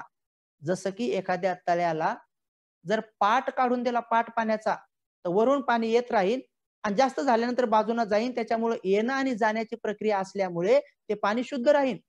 पण एका तळ्यातलं पाणी जर जागीच साचून राहिलं किंवा एखाद्या विहिरीत साचून राहिलं त्याचा जर उपसा झाला नाही, तर ते कालांतराने सडून जातं. त्यातले प्राणी तिथंच मरतात आणि ते कोणाच्या पिण्याच्या लायकीचं आणि वापरण्याच्या लायकीचं बनत नाही. तसंच संपत्ती दान धर्माचा पाठ काढून दिला नाही तर ती तशीच कुजून जाते, कोणाच्या कामात येत नाही, ना आपल्या ना परक्यांच्या. तर ती दुःख देते. म्हणून त्यालाच तृष्णा म्हटलेलं आहे आणि त्या माणसाला दृष्टी प्राप्त होते, की निब्बाण प्राप्त तर करायचंच करायचं, पण आपण तृष्णा बी समूळ काढून टाकली पाहिजे. ही दृष्टी त्याला प्राप्त होते. आणि त्याच्या पुढे गेल्यानंतर मग त्याला सम्यक दृष्टीचा उगम होतो आणि सम्यक दृष्टी प्राप्त होता क्षणी समजून घ्यायचं त्या माणसाला पहिलं एक दृष्टी प्राप्त होते, की आपल्या मनाची निर्मलता केली पाहिजे. पहिल्या ठिकाणी तर आपले काया वाचा मन आपलं शुद्ध केलं सांगितलं. पण इथं मन नितांत निर्मळ केलं पाहिजे. मनाची शुद्धी करून टाकली पाहिजे. मन चित्त शुद्धीकरण केली पाहिजे. हे पहिली दृष्टी त्यांना प्राप्त होते. आणि चित्त शुद्धी कशी करायची? तर तिथं भगवंत एक उदाहरण बाबासाहेब उदाहरण सांगतात. श्रावस्तीमध्ये भगवंत प्रवचन देण्यासाठी आले. प्रसेनजित राजाने आमंत्रित केलं होतं. भर चौकामध्ये त्यांचं प्रवचन ठेवलं. ऐकणाऱ्यामध्ये 2 व्यापारी होते. एकानं लक्षात आलं, की राजानं जेवढा काही खर्च केलाय बुद्धाच्या प्रवचनावर, तर राजा खूप भला आहे. खूप चांगलं काम केलं कारण एवढा दुःखमुक्तीचा मार्ग भगवंतांनी सांगितलाय. पण दुसरा व्यापारी म्हणे, राजा मूर्ख आहे. विनाकारण म्हणे एवढा खर्च केलाय त्यापेक्षा आपल्या नोकरा-चाकराला आणि आपल्या सीमेवरल्या रक्षकांना जर दिला असता, तर त्याचा विकास झाला असता किंवा व्यापार व्यवसायासाठी केला असता, गरिबाला दिला असता असं सोचलं. दोघं झोपले, दारू पिऊन खूप झोपले. एक जो दुष्ट बुद्धीचा होता, तो बेहोश झाला आणि जो थोडासा चांगल्या बुद्धीचा होता, तो होशवरच होता. आणि सकाळी जेव्हा व्यापाराला दुसऱ्या गावाला निघले, तर याच्या गाडीच्या चाकाच्या खाली तो जो दुसरा दुष्ट बुद्धीचा होता ना, तो गाडीच्या चाकाखाली येऊन मरण पावला. आणि हा दुसरा बराबर ज्या प्रदेशात गेला, नेमकं त्या प्रदेशातला राजा मरण पावला होता आणि तिथल्या लोकांनी त्या राजाचा घोडा सोडला होता सफेद. म्हणे हा घोडा ज्याच्या पुढे जाऊन उभा राहील किंवा ज्याच्या पुढे मान वाकवून आपण त्याला राजा घोषित करू. आणि हा श्रेष्ठी नेमका त्याच्या गावात चालला होता व्यापारासाठी. तो घोडा बरोबर आला आणि गावाच्या बाहेर 20-25 किलोमीटर असतानाच याच्याजवळ येऊन उभा राहिला. याच्याजवळ उभा राहिल्याबरोबर हा श्रेष्ठी तिथलचा राजा झाला. तो म्हणे, "अरे, मी कालच भगवंताचं प्रवचन ऐकलं आणि माझ्या मनात कालच उत्पन्न झालं. तर बापरे! मला एवढा मोठा लाभ झाला." मग तो तिथं राजा झाला. मग त्याला लक्षात आलं, की मनात कुशल जरी चित्तलं, तर एवढा मोठा लाभ झाला. तर मग तो भगवंताला भेटायला आला आणि सांगू लागला, "भगवान असा-असा जीवन प्रसंग घडला." तर भगवंताने ते जाणलं. मग तिथून पुढे त्याने भिक्खू संघालाही आपल्या प्रदेशात आमंत्रित केलं आणि या शुद्ध धम्माचा मार्ग श्रवण करणाऱ्या लोकांना सांगितलं, की मन शुद्ध करायचं असतं. सम्यक दृष्टी प्राप्त झाल्यानंतर तो मनुष्य धम्म श्रवण करण्याकडे आणि मन शुद्धी करण्याकडे, मन निर्मळ करण्याकडे तो वळतो. मन सच्चित्त परियोदपनं सब पापस आकरणं कुशल सब पापस आकरणं म्हणजे मिथ्या दृष्टी काढून टाका. कुशल उपसंपदा म्हणजे दृष्टीवान बना. आणि सच्चित्त परियोदपनं म्हणजे सम्यक दृष्टीवान बना. एतं बुद्धान शासनं. हेच बुद्धाचं शासन आहे. मग तो व्यक्ती आपली मनाची शुद्धी करणं सुरू करतो. एवढंच नाही, तर तो व्यक्ती मग त्याच्याही पुढे जाऊन असा विचार करतो, की सम्यक दृष्टीचा हेतू काय आहे बुद्धाचा? मग हे संपूर्ण विश्व धम्म राज्य करणे हे सम्यक दृष्टीचा हेतू आहे. मग जर तुमच्या मनात सगळं विश्व धम्म राज्य करायचं असेल तर समजून घ्यायचं आपल्याला सम्यक दृष्टी प्राप्त झाली. नसता आपण विनाकारणच कोणत्या गोष्टीला सम्यक दृष्टी समजून बसू नका. लोकं वर काही भाषण देऊन सांगतात आणि स्वतःला समजतात त्यांना दृष्टी प्राप्त झाली. आम्हाला आम्हाला अशी दृष्टी प्राप्त झाली, आम्हाला सांगता येते पुढे काय होणार आहे, काय नाही, कोण निवडून येणार आहे, काय नाही येणार आहे. याला सम्यक दृष्टी म्हणत नाही. सम्यक दृष्टीचं पहिलं लक्षण आहे, की त्या माणसाचं मन परिशुद्ध निर्मळ होऊन जातं. होतं म्हणजे होतं 100% होतं. मग त्याला कुशल आणि अकुशल वाटेल तेव्हा त्याचं मन जिथं पाहिजे तिथं धाव घेऊ शकतं. त्याला वाटलं या कुशलाहून लगेच लगेच त्या छलांग मारायची आहे किंवा अकुशलमध्ये बिलकुल राहू द्यायचं नाही, तर त्याच्या अधीन असतं. म्हणून विद्वान मनुष्य आणि प्रज्ञावान मनुष्य याच्यामध्ये फरक आहे. म्हणून त्या व्यक्तीला एक लक्षात येतं, की संपूर्ण विश्व धम्म राज्य केलं पाहिजे. हे सम्यक दृष्टीचा पहिला हेतू आहे, की संपूर्ण विश्वामध्ये धम्म राज्य बनवलं पाहिजे. पण आता इथं 3 राज्य सांगितलेले आहेत. एक आहे स्वर्ग राज्य, स्वर्गाचं राज्य, एक आहे नरकाचं राज्य आणि एक आहे इहलोकाचं राज्य. असं काही लोकं म्हणतात, की स्वर्ग राज्यामध्ये देवाचं शासन चालतं. नरकामध्ये दैत्यांचं चालतं. पण पृथ्वीवर कोणाचं चालतं याच्यात एक मत नाही. भगवान म्हणतात, की हे किती हास्यास्पद आहे. त्यांनी पाहिलं बी नाही, की तिकडे ईश्वराचं चालतं, इकडे नरकात कोणाचं चालतं. पण हे अशा प्रकारचे 3 प्रकारचे राज्य घेऊन बसलेले आहेत. पण भगवान म्हणतात, माझ्या धम्माच्या, माझ्या सम्यक दृष्टीचा हेतू हाच आहे. लोकाला मी सम्यक दृष्टीवान बनवण्याच्या पाठीमागचा उद्देश हाच आहे, की तुम्ही ह्या दोन्ही राज्याच्या भानगडीतून बाहेर पडा. तुम्ही हे मनुष्य जन्मात इथं आलेत ना, तर इथल्या राज्याच्या संदर्भात विचार करा, की कसं आणि इथलं राज्य कधी प्रस्थापित होतं, की एक माणूस जेव्हा दुसऱ्या माणसासोबत व्यवहार चांगला करतो, जेव्हा तो स्वतः हत्या करत नाही, चोरी करत नाही, दुराचार करत नाही, खोटं बोलत नाही, नशिले पदार्थात सेवन करत नाही, अरे हे असं शुद्ध आचरण एक जेव्हा करतो आणि जेव्हा दुसऱ्याला करायला लावतो, तेव्हाच हे न्यायाचं राज्य उत्पन्न होईल. किंवा एक मनुष्य इथे एका दुसऱ्याला फसवतो, गठवतो, तर कसं राज्य निर्माण होईल न्यायाचं? पण पृथ्वीवर त्यांना सांगितलं जातं, की तुम्हाला इथं जसं वागायचं तसं वागा. तुम्हाला स्वर्गात जायचं असेल, तर त्या ईश्वराला मानावं लागेल किंवा त्याच्या प्रेषिताला मानावं लागेल. त्याच्या प्रेषिताला किंवा त्या ईश्वराचे जे शब्द आहे, ते जसेच्या तसे धारण केलं, तर तेव्हा तुम्हाला ते प्राप्त होईल. तर हे जे मिथ्या दृष्टीत असल्यामुळे म्हणे माझ्या सम्यक दृष्टीचा हेतू हा आहे, की तुम्ही इहलोकाचं जे राज्य आहे, तर माणसाने माणसासोबत माणुसकीने वागलं पाहिजे. हा सम्यक दृष्टीचा हेतू आहे. आपण जर शेजाऱ्यासोबत वाद कटकटी करू लागलो, तर सम्यक दृष्टी कुठं प्राप्त आहे? म्हणून मनुष्याने मनुष्याची हानी नाही केली पाहिजे. मनुष्याने मनुष्यासोबत चांगला व्यवहार केला पाहिजे. अनेक लोक मला प्रश्न विचारतात म्हणते, की बघा ना अयोध्येमध्ये अ, भगवंताचे अवशेष सापडले, पण तरीही त्याच्यावर मंदिर उभारत आहेत. हे किती अघटित आहे, किती रागाचं काम आहे, किती द्वेषाचं आहे. लोक हे सांगतात. मी त्यांना वारंवार सांगतो, की बोधिसत्व बाबासाहेब बुद्ध भगवान हे वारंवार लोकांना सांगून गेले. ज्या मार्गाने जाऊ नका म्हटलं, त्या मार्गाने त्यांचे अनुयायी बी चालतात. बाबासाहेब नेहमी म्हणतात, की माझे पुतळे उभारण्याच्या भानगडीत पडू नका. कारण पुतळ्यांची कधी ना कधी विटंबना होईल. तर तुम्ही आपल्या मनामध्ये मी जो मार्ग तुम्हाला सांगितलेला आहे, त्या मार्गावर तुम्ही चाला. आणि त्या मार्गावर लोकांना चालण्यासाठी प्रेरणा द्या.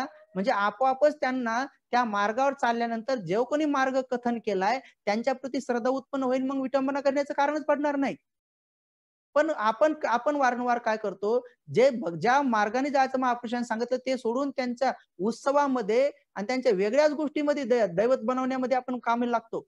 आचरणाचा जो मार्ग आहे, त्या आचरणाच्या मार्गाला सोडून आपण असं वागल्यामुळे होतं म्हणून संपूर्ण जम्बूद्वीप हे बुद्धमय होतं, आजही आहे. तुम्ही म्हणसाल की रामाचं मंदिर तिथं नको दुसरी ठिकाणी करा, तर दुसऱ्या ठिकाणी बी बुद्धाचेच अवशेष आहेत. कुठेही खोदा तुम्ही भारतामध्ये. तर तुम्ही असं नाही म्हणू शकत, की रामाचं मंदिर तिथं नको, बाकी त्यांनी कुठं बनवलं तर आम्हाला काही विरोध नाही. अरे मग रामाचं मंदिरच नको. ते कुठं जरी बनवलं तर ते बुद्धाच्या डोक्यावरच येणार आहे. आणि जर रामाचं मंदिर नको असं जर म्हणलं तर मान्य करणाऱ्या लोकांची संख्या आहे का? नाही. मग ते मिथ्या दृष्टीवाल्यांची संख्या जास्त असेल म्हणून वाद, भांडण जिथं कलह उत्पन्न होईल, तर तिथं प्रज्ञेनं काम केलं पाहिजे. म्हणून भगवान बुद्ध म्हणतात, की सम्यक दृष्टीचा हेतू हा आहे, की मनुष्य प्रज्ञावान झाला पाहिजे. मग प्रज्ञा ही काय करते? त्याला योग्य सांगते, की नेमकं काय केलं पाहिजे. आणि प्रज्ञा उत्पन्न होणे, त्या प्रज्ञेबरोबर शील जोडी असणे, नुसतं प्रज्ञा आणि नुसती विद्या काय कामाची नाही. ती शस्त्र बनते धारदार. दुसऱ्याची हानी बी करू शकतात ही विद्वान लोक. पण ते शीलवान जर असेल, म्हणून शील हे माणसं सम्यक दृष्टीच माणसाला शीलवान बनवते. आणि ज्या लोकांकडे सम्यक दृष्टी नाही ती विद्वान तर खूप आहेत. खूप विद्वान लोक भाषण-बिषण देताना बघा आपले लीडर-बिडर बी इतके विद्वान आहेत, पण त्यांच्याकडे शील नाही आहे. समाजातून आम्हा पैसा जमा करायचा आणि आपल्या अकाउंटला टाकायचा. समाज निवडणुकी टायमात विकायचा काय करा हे भले लीडरचे तुम्ही काम बघा. त्यांच्याकडे दृष्टी का सम्यक दृष्टी नाही. विद्वान खूप आहेत. विद्वान आणि प्रज्ञावानामध्ये फरक सांगितला. एक ब्राह्मण भगवंताकडे आला होता. तो ब्राह्मण म्हणे भगवान आम्ही ब्राह्मण विद्वत्त पूज्यते. ब्राह्मण विद्वानाची पूजा करतात. भगवान म्हणतात, ब्राह्मण कोणत्या आधाराने तुम्ही विद्वान म्हणता? म्हणे 4 बाबी असल्या पाहिजे त्याला मी विद्वान म्हणतो. तो विद्वान असा असला पाहिजे, की पुढच्या व्यक्तीने एखादा शब्द बोलता क्षणी त्याला त्याचा सगळा अर्थ कळला पाहिजे. अर्धा शब्द काढल्याबरोबर तो एवढा एवढा विद्वान असला पाहिजे. एक. दुसरी गोष्ट त्याची स्मरणशक्ती ही खूप चांगली असली पाहिजे. तिसरी गोष्ट, की जे काही तो बोलला आणि जे काही त्याने कार्य केलं पाठीमागे, ते सगळं त्याला स्मरणात असलं पाहिजे. तुरंत त्याला आठवलं गेलं पाहिजे. आणि चौथी गोष्ट, गृहस्थांचे जेवढे काही श्रेष्ठ कर्म आहेत, त्याच्यामध्ये तो निपुण असला पाहिजे. हे विद्वानांचे 4 लक्षण आहेत. भगवान, तुम्ही या 4 गुणाच्या आधाराने विद्वानाची पूजा करसाल का? त्या भगवान म्हणतात, तुझ्या ह्या 4 गुणाच्या आधाराने मी तुझ्या विद्वानाची पूजा बी करत नाही, निंदा पण करत नाही. पण मी जे प्रज्ञावानांचे जे 4 गुण सांगतो ते तू ऐक. मग भगवान म्हणतात, की विद्वानापेक्षा प्रज्ञावान हा अधिक चांगला असतो. तर प्रज्ञावान व्यक्तीचं पहिलं लक्षण असतं, की तो बहुजन हिताय आणि बहुजन सुखाय काम करणं सुरू करतो. हे प्रज्ञावानाचं पहिलं लक्षण आहे. विद्वानाचं काम बहुजन हिताय, बहुजन सुखाय नाही. फक्त आपल्या कार्यकर्त्यापुरतं झालं बस झालं. किंवा आपल्या घरापुरतं झालं बस झालं. हे विद्वान भरपूर आहे तिथं. विद्वानांची संख्या वाढल्यानंतर भारत बौद्धमय होईल असा कदापि विचार करू नका तुम्ही. प्रज्ञावानांची संख्या वाढल्याशिवाय. मग प्रज्ञावानाचं लक्षण असतं, की तो बिचारा प्रज्ञावान जे असतो त्याचं पहिलं बहुजन हिताय बहुजन सुखाय तो कार्य करतो आणि त्याचा लगेच संकल्प सम्यक बनून जातो. सम्यक संकल्प बनल्याबरोबर त्याला लगेच लक्षात येऊन जातं, की हे अष्टांगिक मार्गावर लोकांना आपण आरूढ केलं पाहिजे आणि 10 पारमिता आरूढ केलं पाहिजे. हे दुसरं लक्षण त्याचं उजागर होतं. तिसरं त्याचं लक्षण उजागर होतं. त्याला जेव्हा वाटलं, तेव्हा त्याचं तो मन कुशलमध्ये पटकन प्रविष्ट करू शकतो. त्याचं मन त्याचं पूर्ण ताब्यात असतं. त्याच्या समोर असं किती जरी वाईट दिसलं, सगळे लोकं चोऱ्या करताना दिसले, तरी तो चोऱ्या करत नाही. सगळे लोकं हत्या करताना दिसले, तरी तो हत्या करत नाही. सगळे लोकं दुराचार, व्यभिचार करताना दिसले त्याला. कोणी कोणाच्या पत्नीसोबत, मुलीसोबत 1, 2, 3, 4, 5 बॉयफ्रेंड घेऊन फिरताना दिसले, गर्लफ्रेंड, तरी तो तसा वागत नाही. कारण तो प्रज्ञावान आहे. त्याला माहिती आहे याचं अकुशलकाचं काय आहे. कारण तो प्रज्ञावान झालेला असतो. तो प्रज्ञावान पाहिजे तेव्हा अकुशल चित्त आपलं पटकन तिथून हटवू शकतो. आणि जेव्हा पाहिजे तेव्हा तो कुशलमध्ये धाव घेऊ शकतो. जेव्हा त्याला वाटलं की दान करायचं, शीलपालन करायचं, संघदानाचं आयोजन करायचं, तो तुरंत करू शकतो. हे प्रज्ञावानाचं तिसरं लक्षण आहे. आणि प्रज्ञावानाचं चौथं लक्षण आहे, की तो जेव्हा पाहिजे तेव्हा पहिल्या ध्यानात, दुसऱ्या ध्यानात, तिसऱ्या ध्यानात, चौथ्या ध्यानात, जसं की सहजगत्या कुठलाही परिश्रम न करता, प्रयत्न न करता सहज त्याच्यामध्ये भ्रमण करतो, विहार करतो सहज. काही त्याला कष्ट करायची गरज नाही. पहिल्या ध्यानात जायचे, दुसऱ्या, चारही ध्यानाचं तो सहजगत्या हे करतो. हे प्रज्ञावानाचे लक्षण आहे. मग हे म्हणता क्षणी तो ब्राह्मण म्हणतोय, "अहो श्रमण गौतमा, तुम्ही किती सुंदर सांगितलं. जे की झाकलेलं होतं त्याला उघडं केलं, दृष्टी दाखवली, आंधळ्याला वाचा, मुक्याला वाचा फोडली, बहिऱ्याला ऐकू येऊ लागलं, भोवऱ्यात अडकलेली नाव काठावर लागली. अशा रीतीनं भगवान तुम्ही मला खूप चांगला उपदेश केला. मला तुमचा आजीवन उपासक म्हणून स्वीकार करा." अशी कितीतरी उदाहरणं आहेत. म्हणून आजच्या क्षणी आपण एवढाच उपदेश सम्यक दृष्टीच्या संदर्भातला आहे.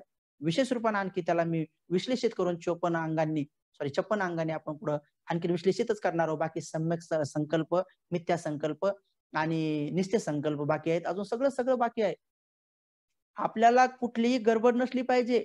वर मी तुम्हाला 10 मिनिटात मी हे सगळे सांगून टाकीन. पण जोपर्यंत तुम्हाला हे फोडून तोडून व्यवस्थित जर कळत नाही, तर तोपर्यंत तुम्हाला कळणार नाही. मी याचं विश्लेषण तुरंत तुम्हाला लगेच लक्षात आणून देईन कालांतरानंतर, की 22 प्रतिज्ञेमध्ये हे सगळंच्या सगळं सामावलेलं आहे. तर कोणकोणती प्रतिज्ञा सोडली म्हणजे मिथ्या दृष्टी सुटली, कोण प्रतिज्ञा जीवनात उतरवली म्हणजे आपल्याला दृष्टी प्राप्त झाली, आणि कोणकोणती प्रतिज्ञा जीवनात पूर्ण अंगीकारली म्हणजे आपल्याला सम्यक दृष्टी प्राप्त झाली, आणि कोणती प्रतिज्ञा आहे की ती आपल्याला दिव्य दृष्टी प्राप्त करून देते, आणि काय आहे त्या 22 प्रतिज्ञेमध्ये जे की आपल्याला अरहंत बनवते. म्हणून दुसरीकडे भटकायची गरज नाही. खूप सुव्यवस्थित आपल्या बाबांनी दिलेलं आहे. पण काय करा, विश्लेषण करणाऱ्यांची संख्या कमी आहे आणि ऐकणाऱ्याची संख्या तर बिलकुलच कमी आहे. म्हणून करुणेनं भगवंताचा असा दम बाबासाहेबांनी दिला, गुरुजींनी शुद्ध स्वरूपात केला. एवढीच अपेक्षा करतो. तुम्हा सगळ्यांचं मंगल हो. सगळ्यांना पहिले मिथ्या दृष्टी काढण्याची तुम्हाला चेतना प्राप्त हो. हे काय आत्मावर ईश्वरावर बुद्धावर तुम्हाला त्यांची बुद्धाची अनुकंपा होऊन मग प्राप्त हो असं नाही म्हणायचं कधी. हे आशीर्वाद हो कोणाचा, ते तुम्हालाच चेतना उत्पन्न हो. तुम्हालाच चेतना उत्पन्न हो. कमीत कमी प्रवचन ऐकण्याची हो, म्हणजे वारंवार ऐकून ऐकून तरी तुमची ती निघल. तुम्हालाच चेतना उत्पन्न हो, की ती प्रत्यक्ष प्रज्ञा कशी प्राप्त करायची, त्याची विपश्यना विद्या करण्याची तुम्हाला चेतना तयार हो, किंवा सकाळच्या ध्यानाला तुम्हाला येण्याची इच्छा उत्पन्न हो. आळस लोकांना झोपावं तर खूप वाटतंय. असं वाटतंय की एक नाही, सकाळी 5 वाजता तर साखर झोप म्हणतात लोकं.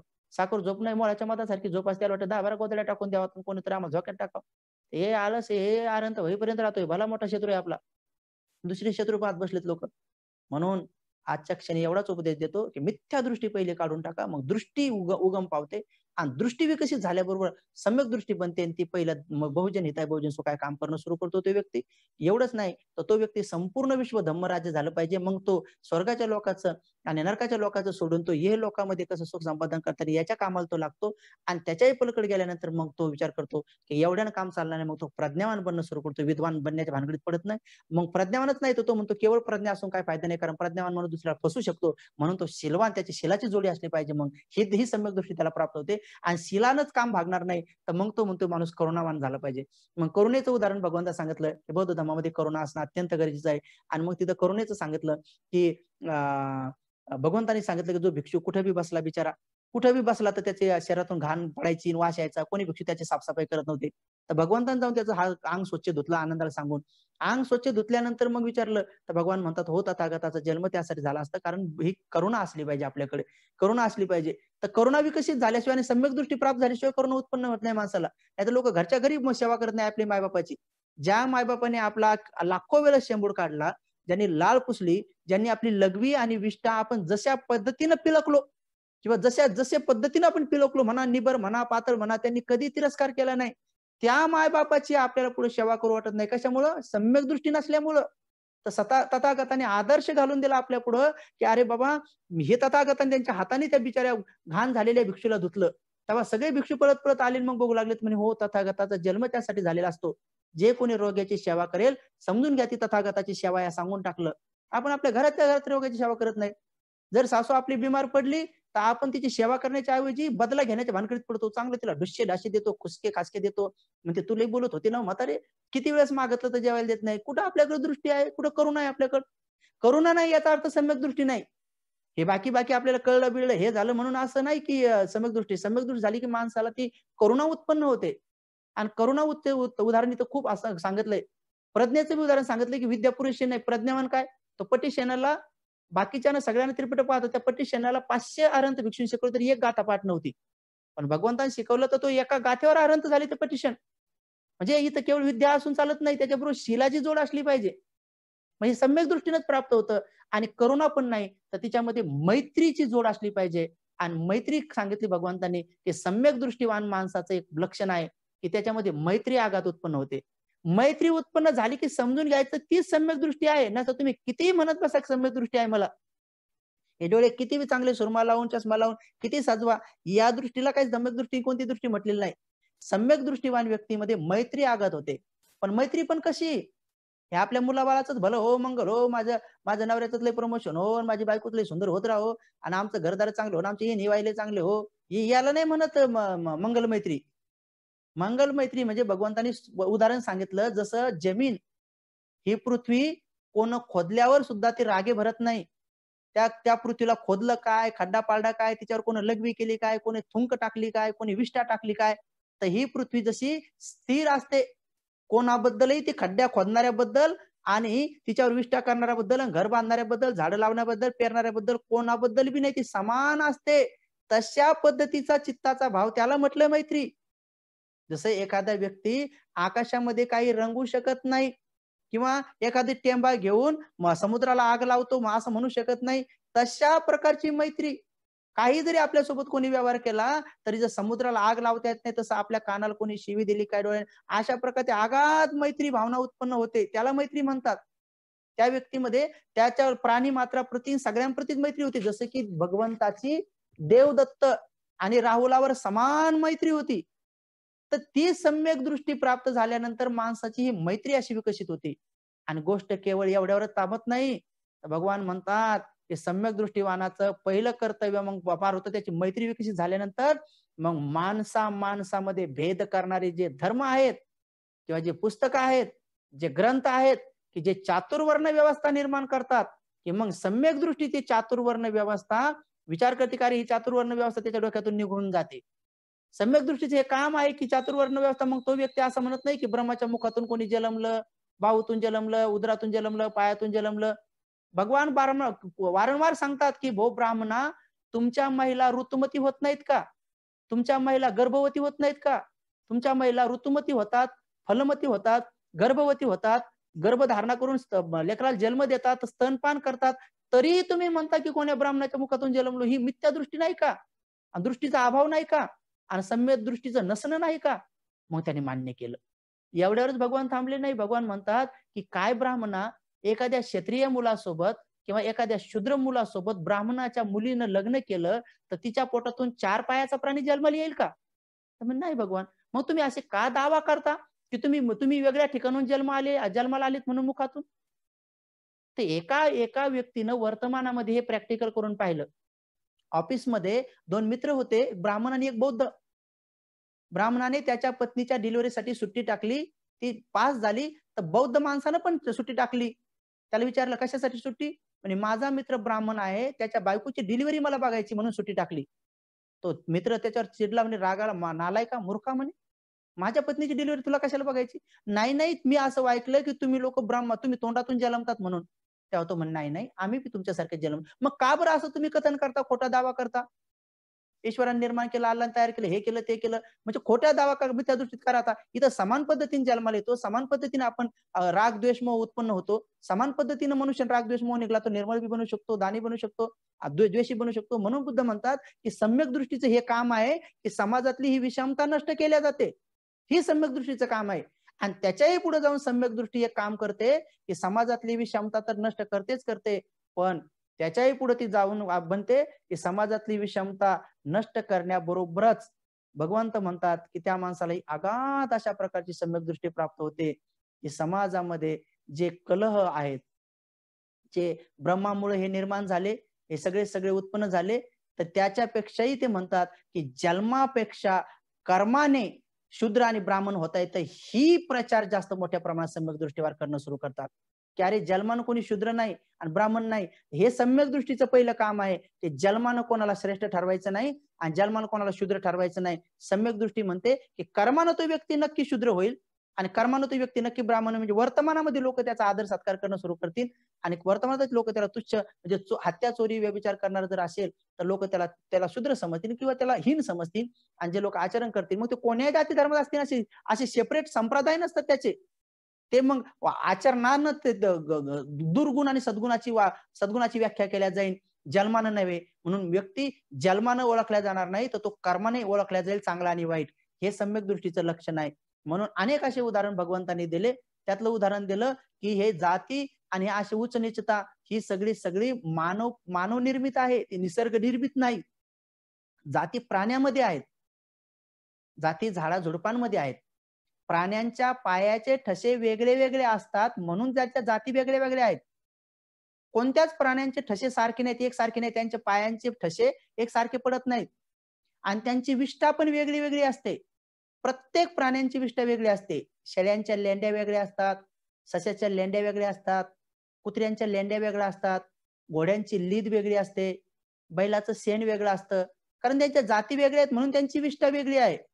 मनुष्यामध्ये असं आहे का, की ब्राह्मणांची विष्ठा ही भगव्या रंगाची असते, मुसलमानाची हिरव्या रंगाची असते, बौद्धांची निळ्या रंगाची आणि जैनांची सफेद रंगाची असते.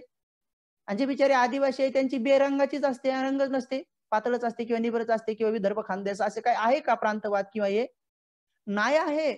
मग भगवंत हे वारंवार फोडून सांगतात, की सम्यक दृष्टीवान लोकांच्याच लक्षात येते ही गोष्ट, की तसं मनुष्यामध्ये जाती नाही आहेत.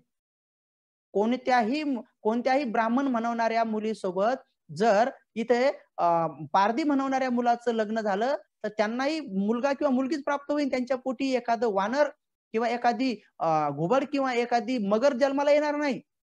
म्हणून आनुवांशिकतेनं सुद्धा जर विचार केला, तरीही त्यांच्यामध्ये जाती नाहीत. ब्लड पद्धतीने जर पाहिलं, तरी त्यांचे रक्त वेगवेगळ्या पद्धतीचे नाही आहेत.